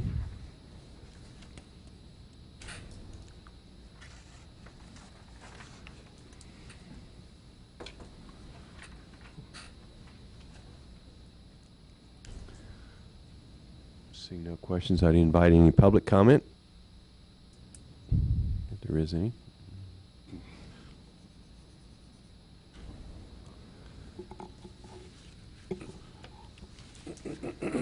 Being none, we will bring back to the commission. Mayor Joka, I'd like to say that our community theater has really been a great quality of life asset for our community, and I know that they've been working on this particular project for probably 2 or 3 years at least. I get a 5 from Mr. Spicer.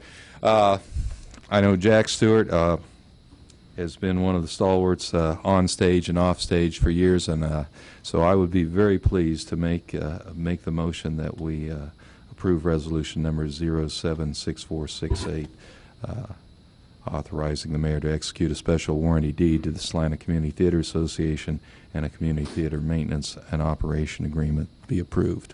I'll second. Motion is to approve resolution 07-6468, authorizing the mayor's special warranty deed to the Salina Community Theater maintenance and operation agreement. All in favor signify by saying aye. Aye. Opposed, same sign. That passes 5-0.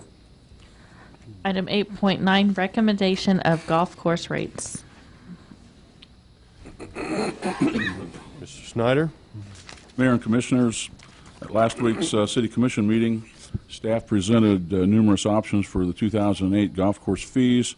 These included increases in green fees, multiplay cards with substantial discounts over our current process, a new senior discount card, and a patron card with a lower upfront cost, but also a copay per round.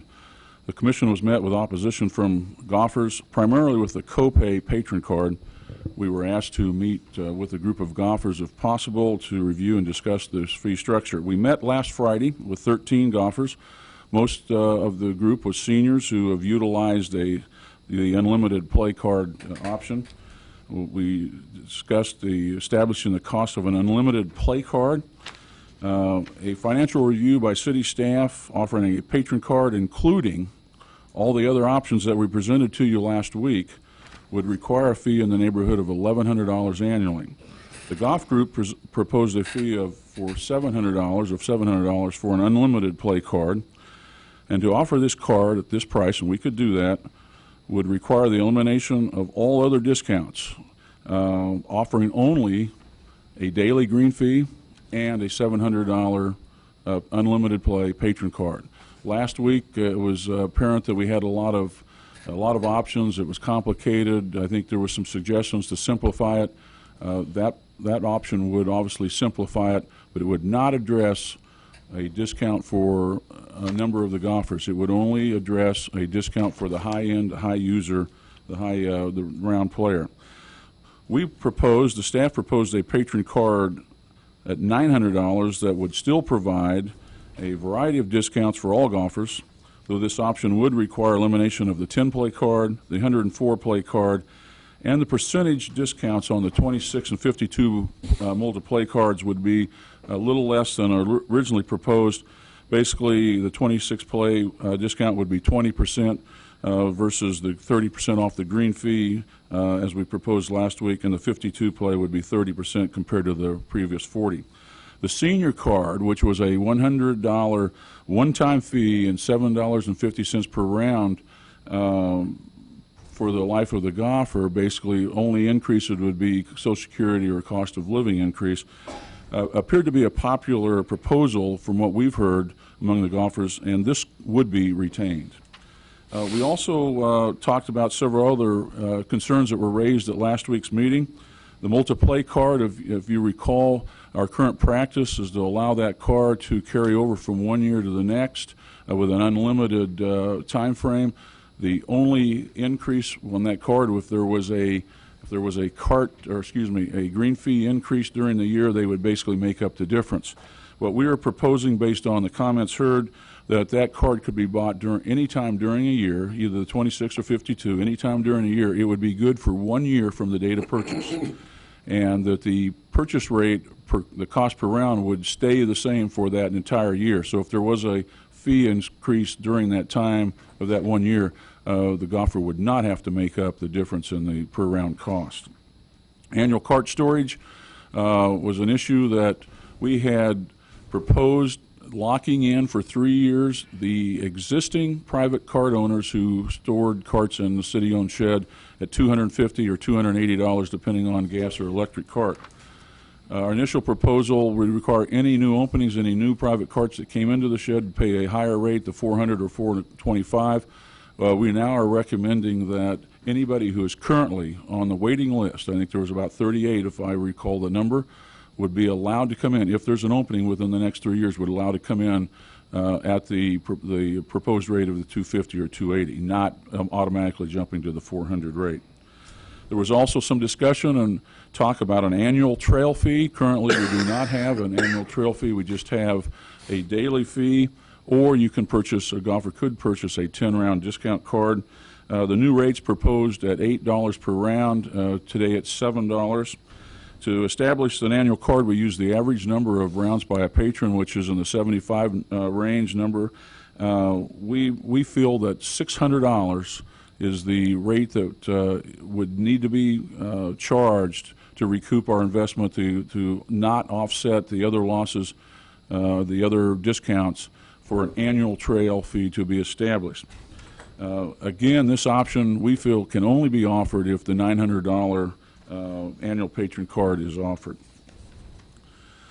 The pricing schedule was originally planned to provide a little over $900,000 in revenue in 2008, giving a normal level of play about 40,000 rounds.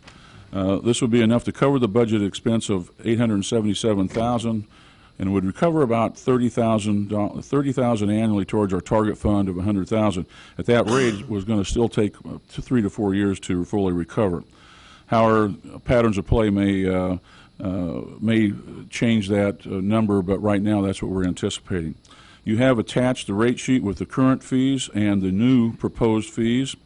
It is our feeling we have addressed a lot of the course revenue needs, as well as addressed a lot of the taken considerations of some of the golfers' concerns. And it's staff's recommendation the City Commission approve Resolution 07-6469 establishing green fees for the Salina Municipal Golf Course. I'd be glad to answer any questions. Obviously, Rod Franz, Financial Director, has been involved in this issue from the beginning and is here to answer questions as well. Questions of staff report? Mr. Snyder, at what age do you qualify for the senior? What's the senior citizen age? For the senior card is 60. 60. And another question on the couples, the husband and wife. That is total for the two of them? The $1,200 would be for a couple, yes, that's correct. Total. Okay. And then on the, I thought I had another question here when you were talking. Oh, on the play cards. They're good for 12 consecutive months, or is it a calendar year? No, 12 consecutive months. So From the date of purchase? From the date of purchase, correct. Okay, thank you. Quick question, a clarification. I'm not sure. I may have gotten confused here. On the patron card fees, an individual adult where it lists $567, am I confused? Or I had $658 in my head, or is that something else? No, today the annual patron card unlimited play is $567. Okay. Okay.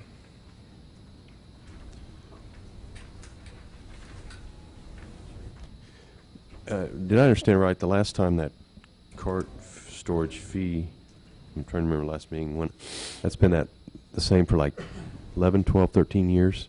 94, I believe. 94. 94, 95.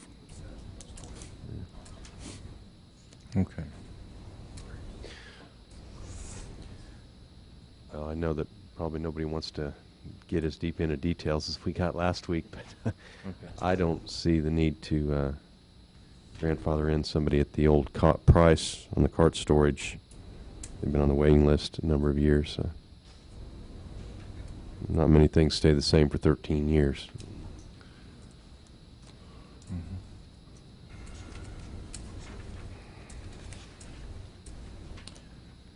I have one more procedural question on how the senior works, or the senior patron works.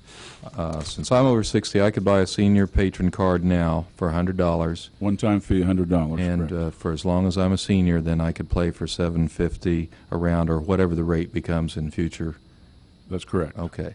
But if I was a super senior and thought I could play 160 or 200 rounds a year, I could go ahead and buy the new $900 individual. That's correct. You do have there's several options for any golfer to choose from, and then especially there's additional choices if you're over 60. There's the senior card that's obviously not available for anybody under 60. Okay.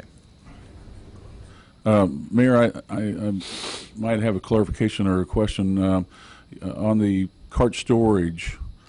We were proposing to increase the fees from the present $170, $200 to $250, $280. Right. For anybody who's currently in there, as well as anybody that's on the waiting list today that would move a cart in if there was an opening. So maybe I misunderstood. You were thinking of the $200 fee. That's if so someone moved out that had a contract? Or? Well, no, there's no contracts. It's just a year agreement. So if the card owners that are in there today, if they choose to stay in there at March 1st, the agreements we have run March 1st to the end of February. They would, if anybody chooses to stay that's in there today, they would pay the $250 or $280 depending on the type of cart they have. And that rate would be locked in. If they choose to stay for 3 years, they would be locked in at that rate for the next 3 years. What we proposed last week, if somebody decided not to return this in 2008 and we took somebody off the waiting list and they moved in, last week we had proposed that they'd have to pay the new $400 rates. Today we're recommending that they also be given the $250 or $280 rate as just as well as the guy the people are in there today. Are they both 1 year and 3 year? Well, there's only 1 year agreements. It's not a contract that they are obligated to pay for 3 years if they decide to quit playing golf, move out of town, etc. If they decide to stay for 3 years, then this fee would be good for them, the $250 or $280 for each of the 3 years. So the $400 and $425 only applies to somebody who wants to, not on the waiting list. Not on the waiting list, is that correct? That's correct. And we'd have to go through 38 additional people on the waiting list right now to get to that point, which probably is not going to happen. But. Right. Is there any formal or informal effort made to ensure that the golf carts stored there are actually in use? We had the comment last time that there are a handful of units that never moved this year. We've got one that we're definitely going to move out, and we need to contact the others, visit with them. Hopefully, the increase will make that decision for them whether they're going to continue to play or move the cart out and open it up for somebody on the waiting list. Okay. If not, we may have to come back to you as a resolution or administratively set a number of rounds. We don't want to set it too high in case there's somebody that still has a lot of interest that just can't play for certain reasons. But to absolutely not play any is obviously a concern as well of ours. And if I may add a comment, I guess 25 years ago they were having this same argument as stated in the Salina Journal. So is it safe to say that after today we will not have any more controversies like this for the next 25 years? Probably not.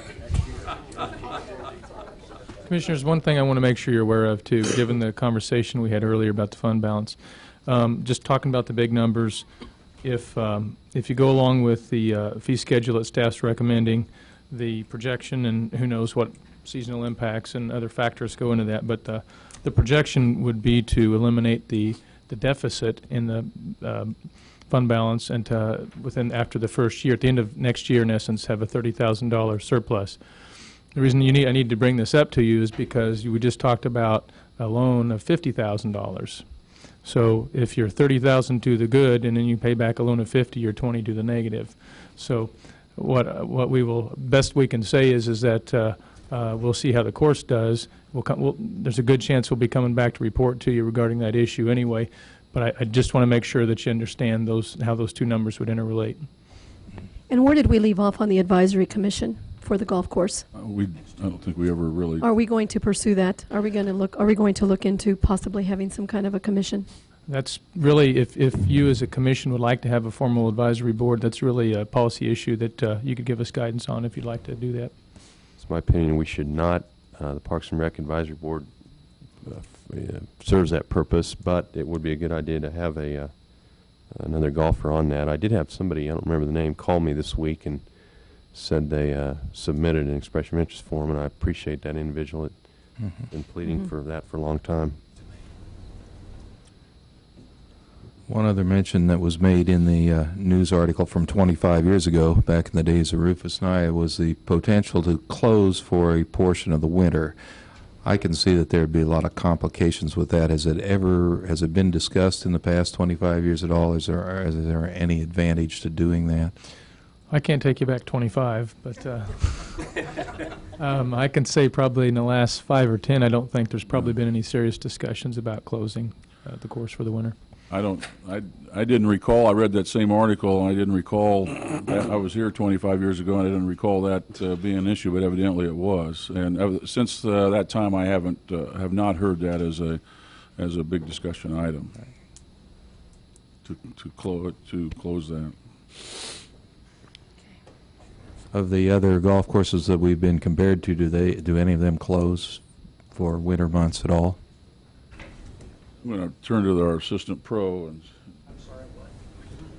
Of the other golf courses that that were brought out for comparison last time, I just wondered if any of the other golf courses in our state or in our vicinity actually close for a number of months every winter. To my knowledge, no. Okay. Not in our area. Thank you. Thank you.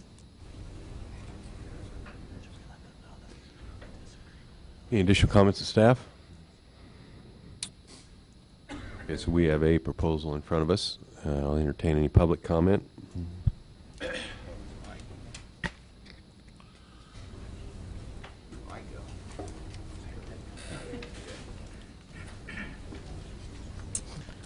Mike Warnicki, 910 Russell Avenue. We did meet last week for approximately 2 hours. We did agree on a number of issues. However, the one that we do not agree on is the patron card. The first recommendation from the Parks and Rec was $1,100, which is astronomical. I mean, no even need to entertain that. The second one that they proposed was $900, which is a 63% increase over what we're paying now. Again, the point is to increase revenue, which if you decrease golfers, obviously that doesn't work.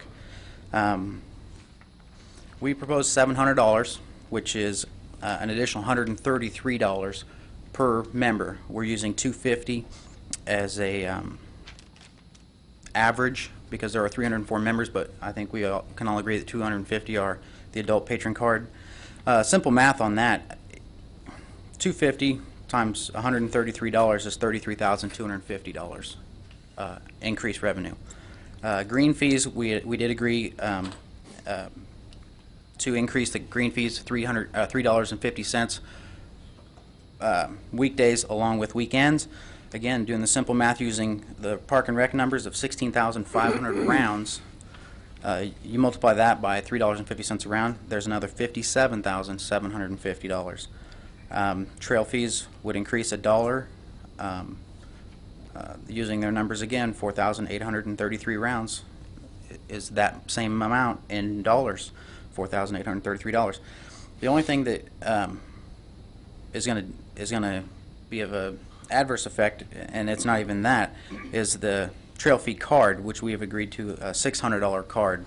That is a $580 savings for the high-use golfers who are paying $1,180 because of the trail fees. Now we're not talking about a large group of people. We're talking there are 20 of them, and roughly 10 to 15 actually would utilize this. Being conservative, if we used 15, we're talking of $8,700 less money than we were pulling in last year, which is more than enough to make up the revenue we need. So if you take the increased revenue of the patron card, the green fee, the trail fees, and the loss on the trail fee card, you're still talking of $87,133 revenue. Now that does not count any junior membership increases, which again would be more revenue.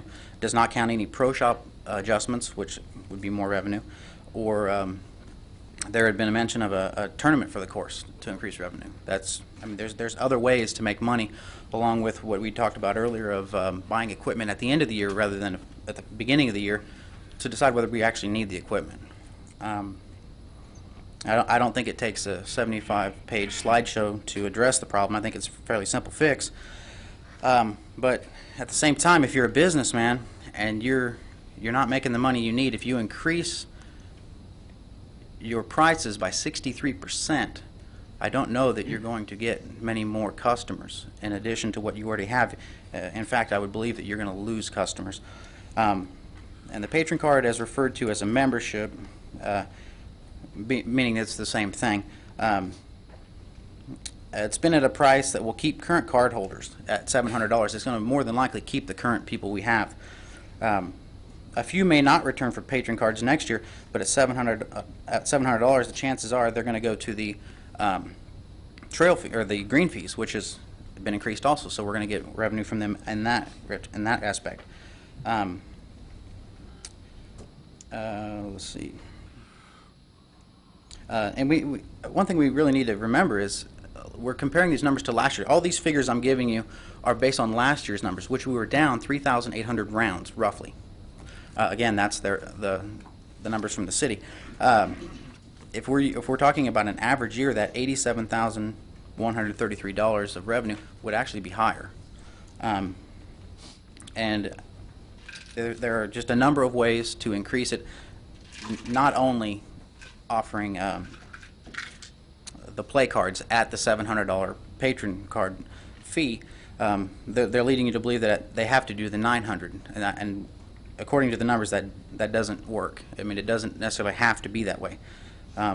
There's other ways to make money, and I think a few other golfers are going to tell you some other ways. One other issue that has not been addressed yet is the driving range. You pay the $135, and you only get it from, March to October. They close the driving range, and so you don't actually get your year's use out of that. That's another problem I think that could be addressed. I don't know of any other simpler ways to do it other than simple math. There's 4 simple fixes to fix the problem. I don't think we need 75 pages or a $900 or 63% increase to get this done. Thank you. Mike, I might ask you a question while you're up there. Yes. And I hate to drag us out too long because once again this week I've made the uncomfortable error of drinking too much water up here. But my question for you is, it seems the patron card fee has been sort of the source of contention for some time now. Essentially, we're asking people to pay $333 more. $133 more. From $567 to $900. Correct. Okay. I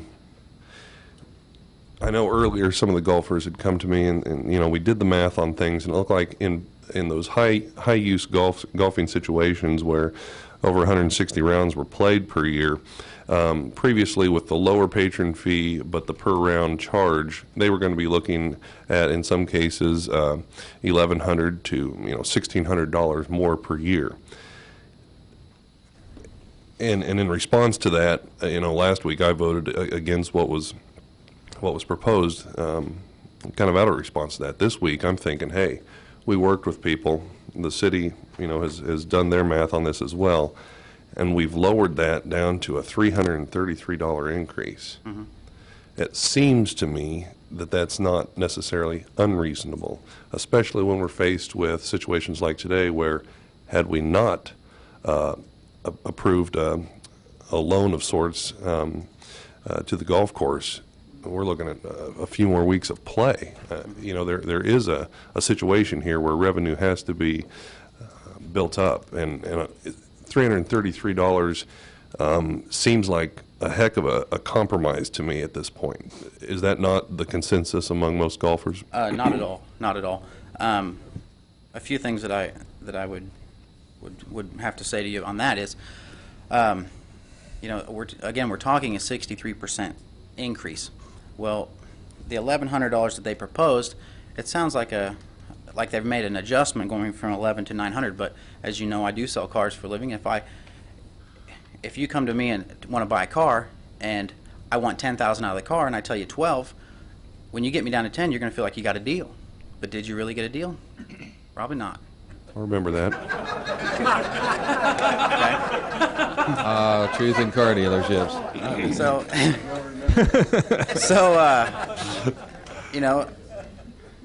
Coming from 11 to 900 is not necessarily as sweet as it looks. I mean, look at it the other way around. We're going up to $133 more than what we were paying last year, which is a 23 to 24% increase. But sweet deals isn't exactly what we're after here. We're after generating revenue. Agreed. But at the same time, you've got to keep the core golfers you got. If you don't, we're going to be talking next year about, instead of getting $50,000 subsidies, $80,000, $90,000 subsidies possibly. I mean, we don't know, but at the same time, this is a plan that, if basic math shows that $87,133 increased revenue off of a very simple, I mean, 4 little things.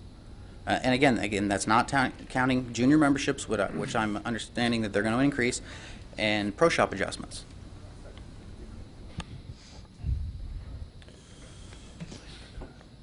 Mayor, could I ask a question? Yes. Would be appropriate? Yeah.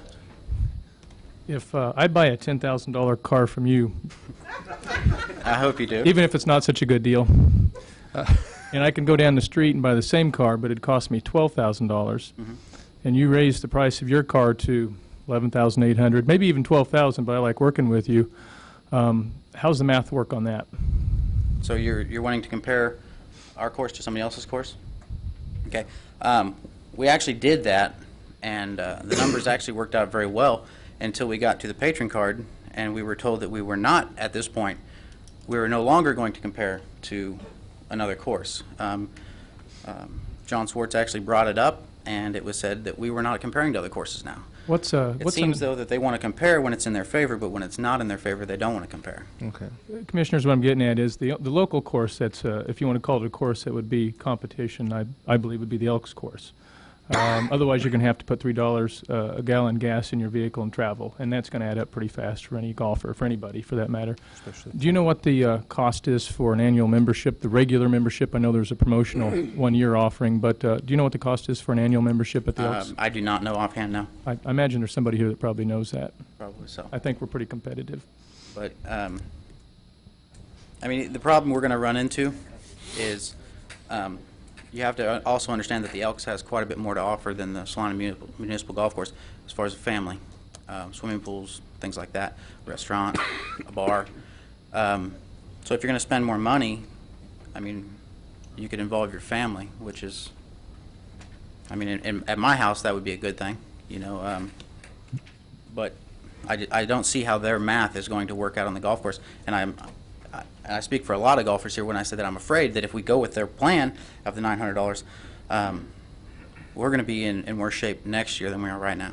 And one of the other things that the golfers and I had discussed was, and I know this is probably much to the dismay of you, but put in the $700 instead of the $900, and then throughout the ending quarter of next year, start this a little earlier. You know, to where we can get an actual deal figured out that everybody can agree to, because right now we're running out of time, and You think it's that's not possible? It Get an would agreement be everybody's possible. going to agree to? It would be possible. I mean, given enough time, we're very close. We're talking, we're at 700, which we've come up, and they're at 900. And there's other revenue. I want to split the difference avenues. from 1,000, though. I don't mean to cut short. Excuse There's me. several other Fine. people That's that fine. are on the edge of their seats like they want to say something. Okay. Between 700 and 1,000? Okay. No. The difference? No. Between 500 and 1,000? Well, I'm John have a car Schwartzman. business. I live at 2321 River Trail Road. I'm not very good at this, but I'm pretty persistent. And you know what really bothered me, and I wasn't really going to speak tonight, but the shortage of $50,000 really got me thinking when you guys mentioned that. A week ago, we never heard anything about a shortage. Sure seems strange now that they want to increase the rates that all at once we're $50,000, we need $50,000. Because in our reports, that 87 slide or 75 slide presentation, they said they had $87,000 surplus at the first of the year. Last week they said we were going to run 60,000 short. That's what I heard. I spent 4 hours with these guys Thursday and Friday. $60,000 short. There's $27,000 that I don't know where it went in 1 week. I don't know who watches the spending. The other thing is there was a terrible budgeting, I mean a poor budgeting situation with $53,000 worth of equipment bought at the first of this year that they could have waited. We got 2 sprayers out there now because they bought it at the first of the year instead of waiting for the end of the year. Does that make sense? This year they finally said, okay, we got $40,000 in the budget and we're going to wait till the end of the year this year. So at least we accomplished something. They're going to wait and see if they have the $40,000 at the end of the year to spend for equipment. If you take the increase at $700, okay, from $567 to $700, that's 8% per year for the last 3 years.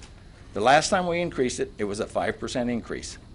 from 540 to 567. Since then, they haven't increased it. 8% a year. What's the cost of living? Been 4 or 5%? And now we get an 8% per year. Isn't enough? I can tell you, we had 12 people sitting around. Well, he said 13. I thought we had 11 golfers sitting around. And we all agreed on every one of those issues until we got to that annual patron card. And when we got to the annual patron card, there was a real well, for example, at the end of the meeting, they said, how many, they went right around each one of us, will you pay $900 to play golf? 11, because we had 11, I didn't count 13. 11 people out of 11 people said, no, I will not pay $900. You think you got a problem right now because you're 50,000, you need money to keep the golf course going? You get your money in January and February only from the Patriot cards.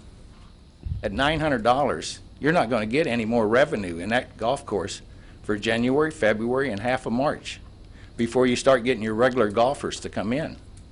That's 3 more months that you're going to have to subsidize the golf course because you raised to $900. You raised that membership or whatever it is, patron card, to $900 instead of leaving it at $700. If you leave it at $700, you're going to get 250 people that are probably going to buy that membership starting at the first of the year. You know, you told us, you asked us at the last meeting a week ago to get with the Parks and Rec with the city and sit down and work out a solution. We sat there and we talked about every one of the details on every one of those issues until it came to the annual patron card. And all at once, the meeting's over. We got your input. We'll decide what we're going to have to do. And they left. We left. Okay, we were asked, well, it's over. They didn't even give us the courtesy to know what they proposed until we came here tonight. And I can tell you that they really need to start checking the auditing, how they're spending. Where's the money going from that golf course? We do not know. We have to guess that they're spending it properly, but $27,000 just was gone in a week. That's pretty substantial. Thank you.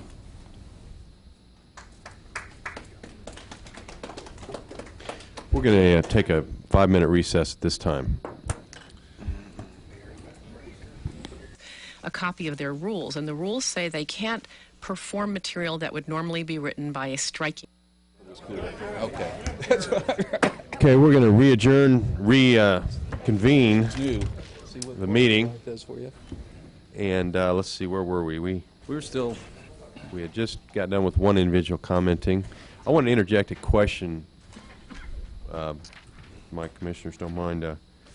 There was the last speaker asked about that budget amendment. I know that by law we have to pass a budget amendment before the end of the year of anything that might overspend, but there was implication that there was some money that disappeared somewhere. Would somebody want to address that? I can address that pretty quickly, Mayor.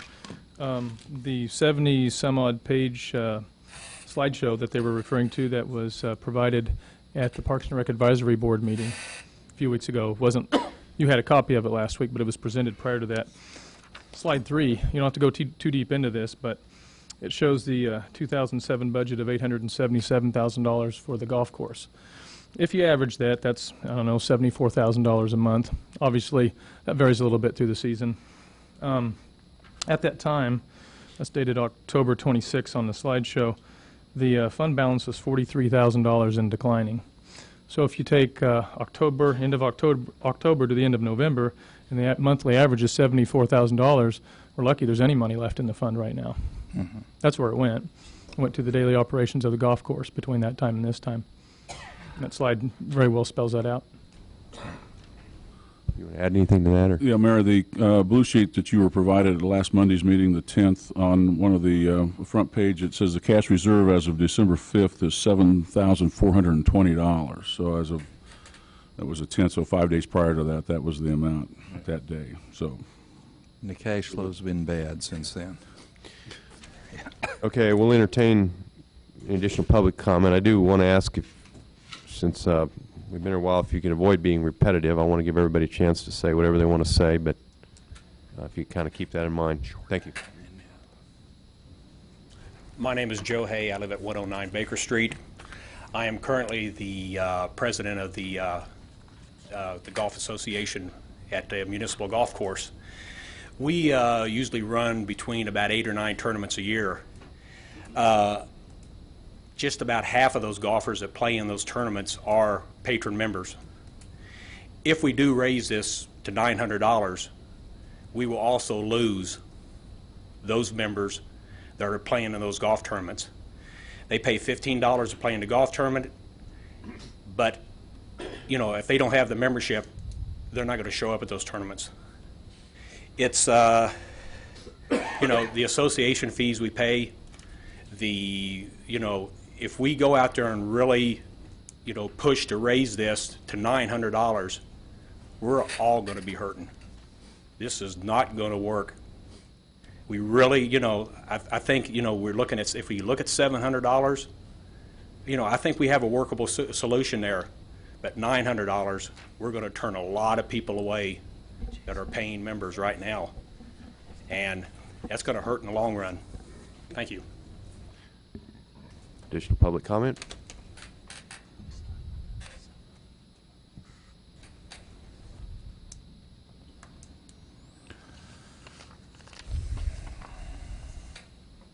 My name is Bob Schultz. I live at 2080 Roach.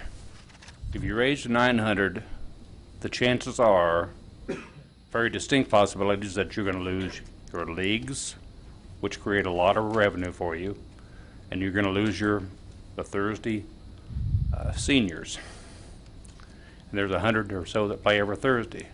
That too is a lot of revenue. I think it's safe to say that over 90% of the seniors that play on Thursday rent carts or provide their own carts and pay trail fees. Would it be out of line to ask you to take a poll of the golfers that are here and see what they think of the two rates? I'd be interested to see. Sir, we represent 47,000 people here in Salina. I realize that. Thank you.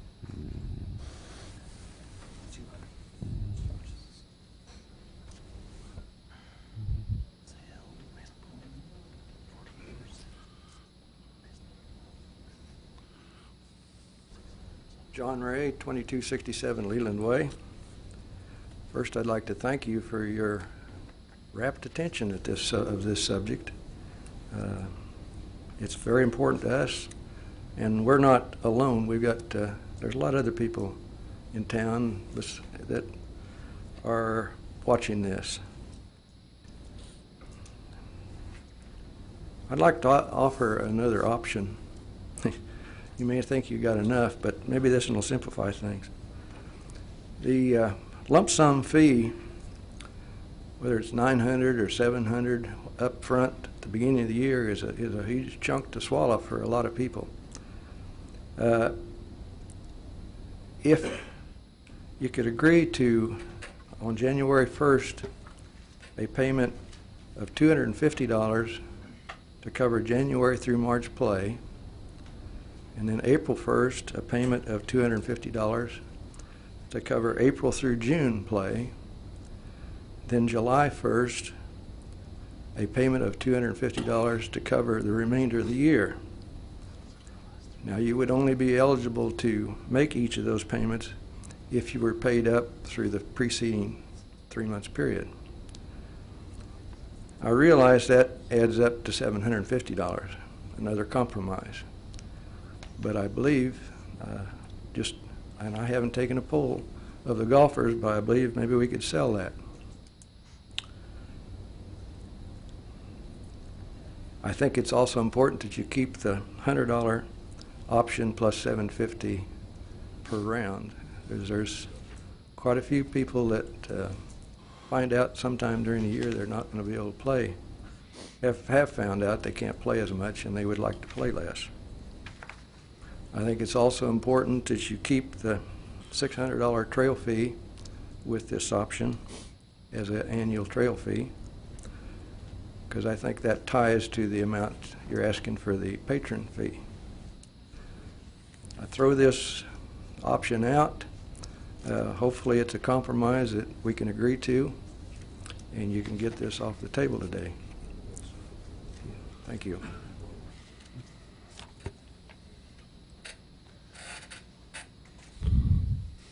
Just public comment? Sir, I usually don't let people come back twice, but I'll give you a minute. Well, it'd be brief. I have two things. First of all, I was asked a question when I was up here and I didn't exactly answer it as far as comparing us to the Elks. I don't know that we should actually be making it a comparison. I think the ultimate goal here is just to make the golf course self-sufficient, whether we rank at the bottom or rank at the top as far as pricing. I mean, what difference does it make as long as it's self-sufficient? And the other comment that I would make is that when we talked about, you discussed the Coles option and all these other things, you've got people for it and you have opposition. You guys mentioned that you mentioned that you do represent 45,000 people in Salina. There is no opposition, largely in part because most of the 45,000 people don't golf. So generally their money doesn't go up to the golf course, so they don't really care how we spend the golf course money because it doesn't affect them. In this case, where we're asking for 50,000, it may, but it's not exactly a subsidy. It's a loan.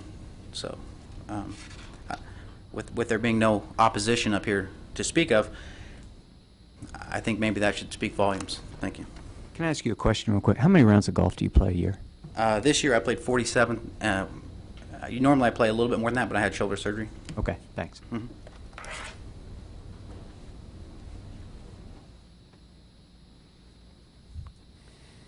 Additional public comment?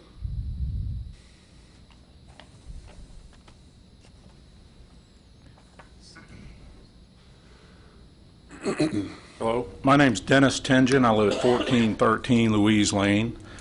I run one of the leagues we have out there on Monday night. I'm the secretary of the league. We have 54 golfers that come out and play golf on Monday night. I don't know how many of them are members, but I know that if you do raise this to $900, I think you're going to lose. Actually, there's 2 nights of league. There's a Monday, Tuesday. And I can just about guarantee you're going to lose maybe half of that, because guys just aren't going to come out there and pay $333 more to play in, to be a member and also play in these leagues. I know there's other nights they have leagues. They have a women's league. Wednesday they have a Thursday night league, I think Tony's league. But I mean that is just way out of line as far as a membership for a municipal golf course. I mean, you're talking the Elks, you're talking about a country club. The $700 to me is a reasonable raise, and so I just thought I'd let you know that the leagues out there, those guys spend a lot of money out there, not only on golf, but on concessions, renting carts. They really support this golf course, and I just like to say that we'd like to see it go to 700 instead of the 900. Thank you.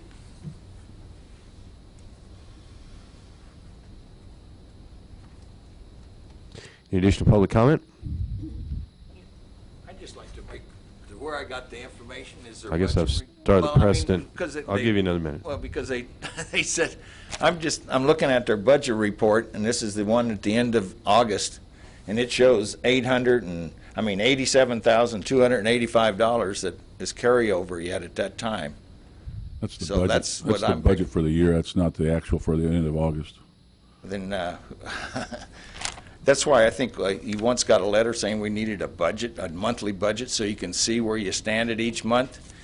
They haven't been. Then they don't subtract this on each month on their budget report. So it's kind of hard for anybody to know what the world they are spending and how they're spending it. Thank you. Okay.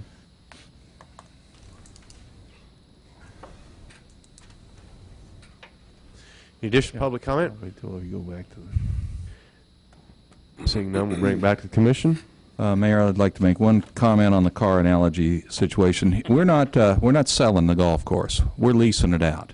If you lease a car, there is no car lease anywhere that doesn't have a mileage limit and a damage limit. We're not proposing to charge you $900 and then charge you for every divot and charge you for every time you misplay and you zigzag back and forth across the fairways. So in that respect, you still have the opportunity to get as many plays as you can for your $900. Yeah, and if you want to buy your own golf course, there's a few private ones around the country for sale, but that's a whole nother matter. So at any rate, I think that we've worked on this long and hard. I think we need to do something for next year. This is a reasonable plan. The only item remaining of dispute is the patron unlimited fees, unlimited play fees. I think it's worth a try to go with those, and so I would make the motion to approve Resolution 076469, establishing fees in accordance with those presented with the blue sheet today. Second.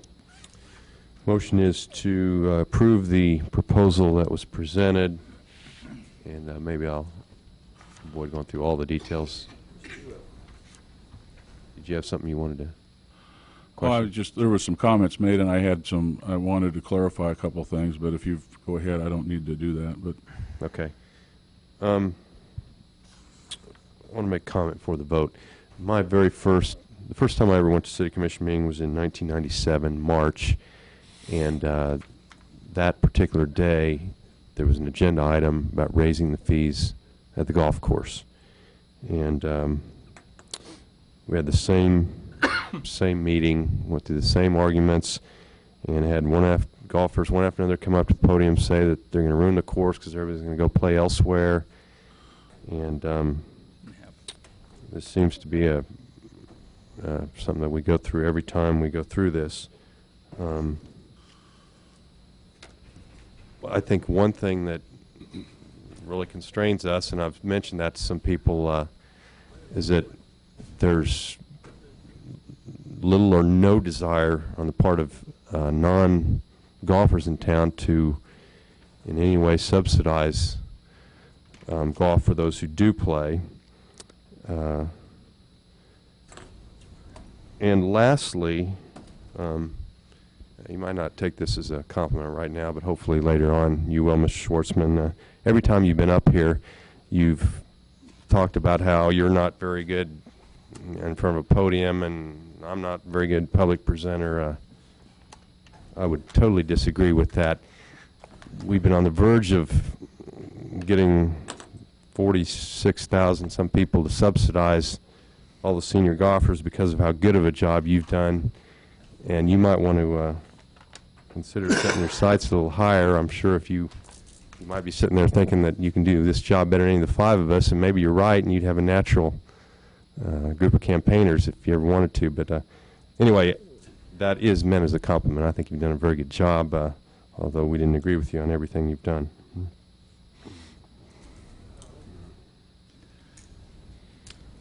If there's no additional comments, we'll take a vote on the motion. All in favor signify by saying aye. Aye. Opposed, same sign. Aye. That passes 4-1 with Larson dissenting. Any other business? I will entertain a motion to adjourn. So moved. Second? Second. Okay. All in favor signify by saying aye. Aye. Aye. Opposed, same sign. We are adjourned.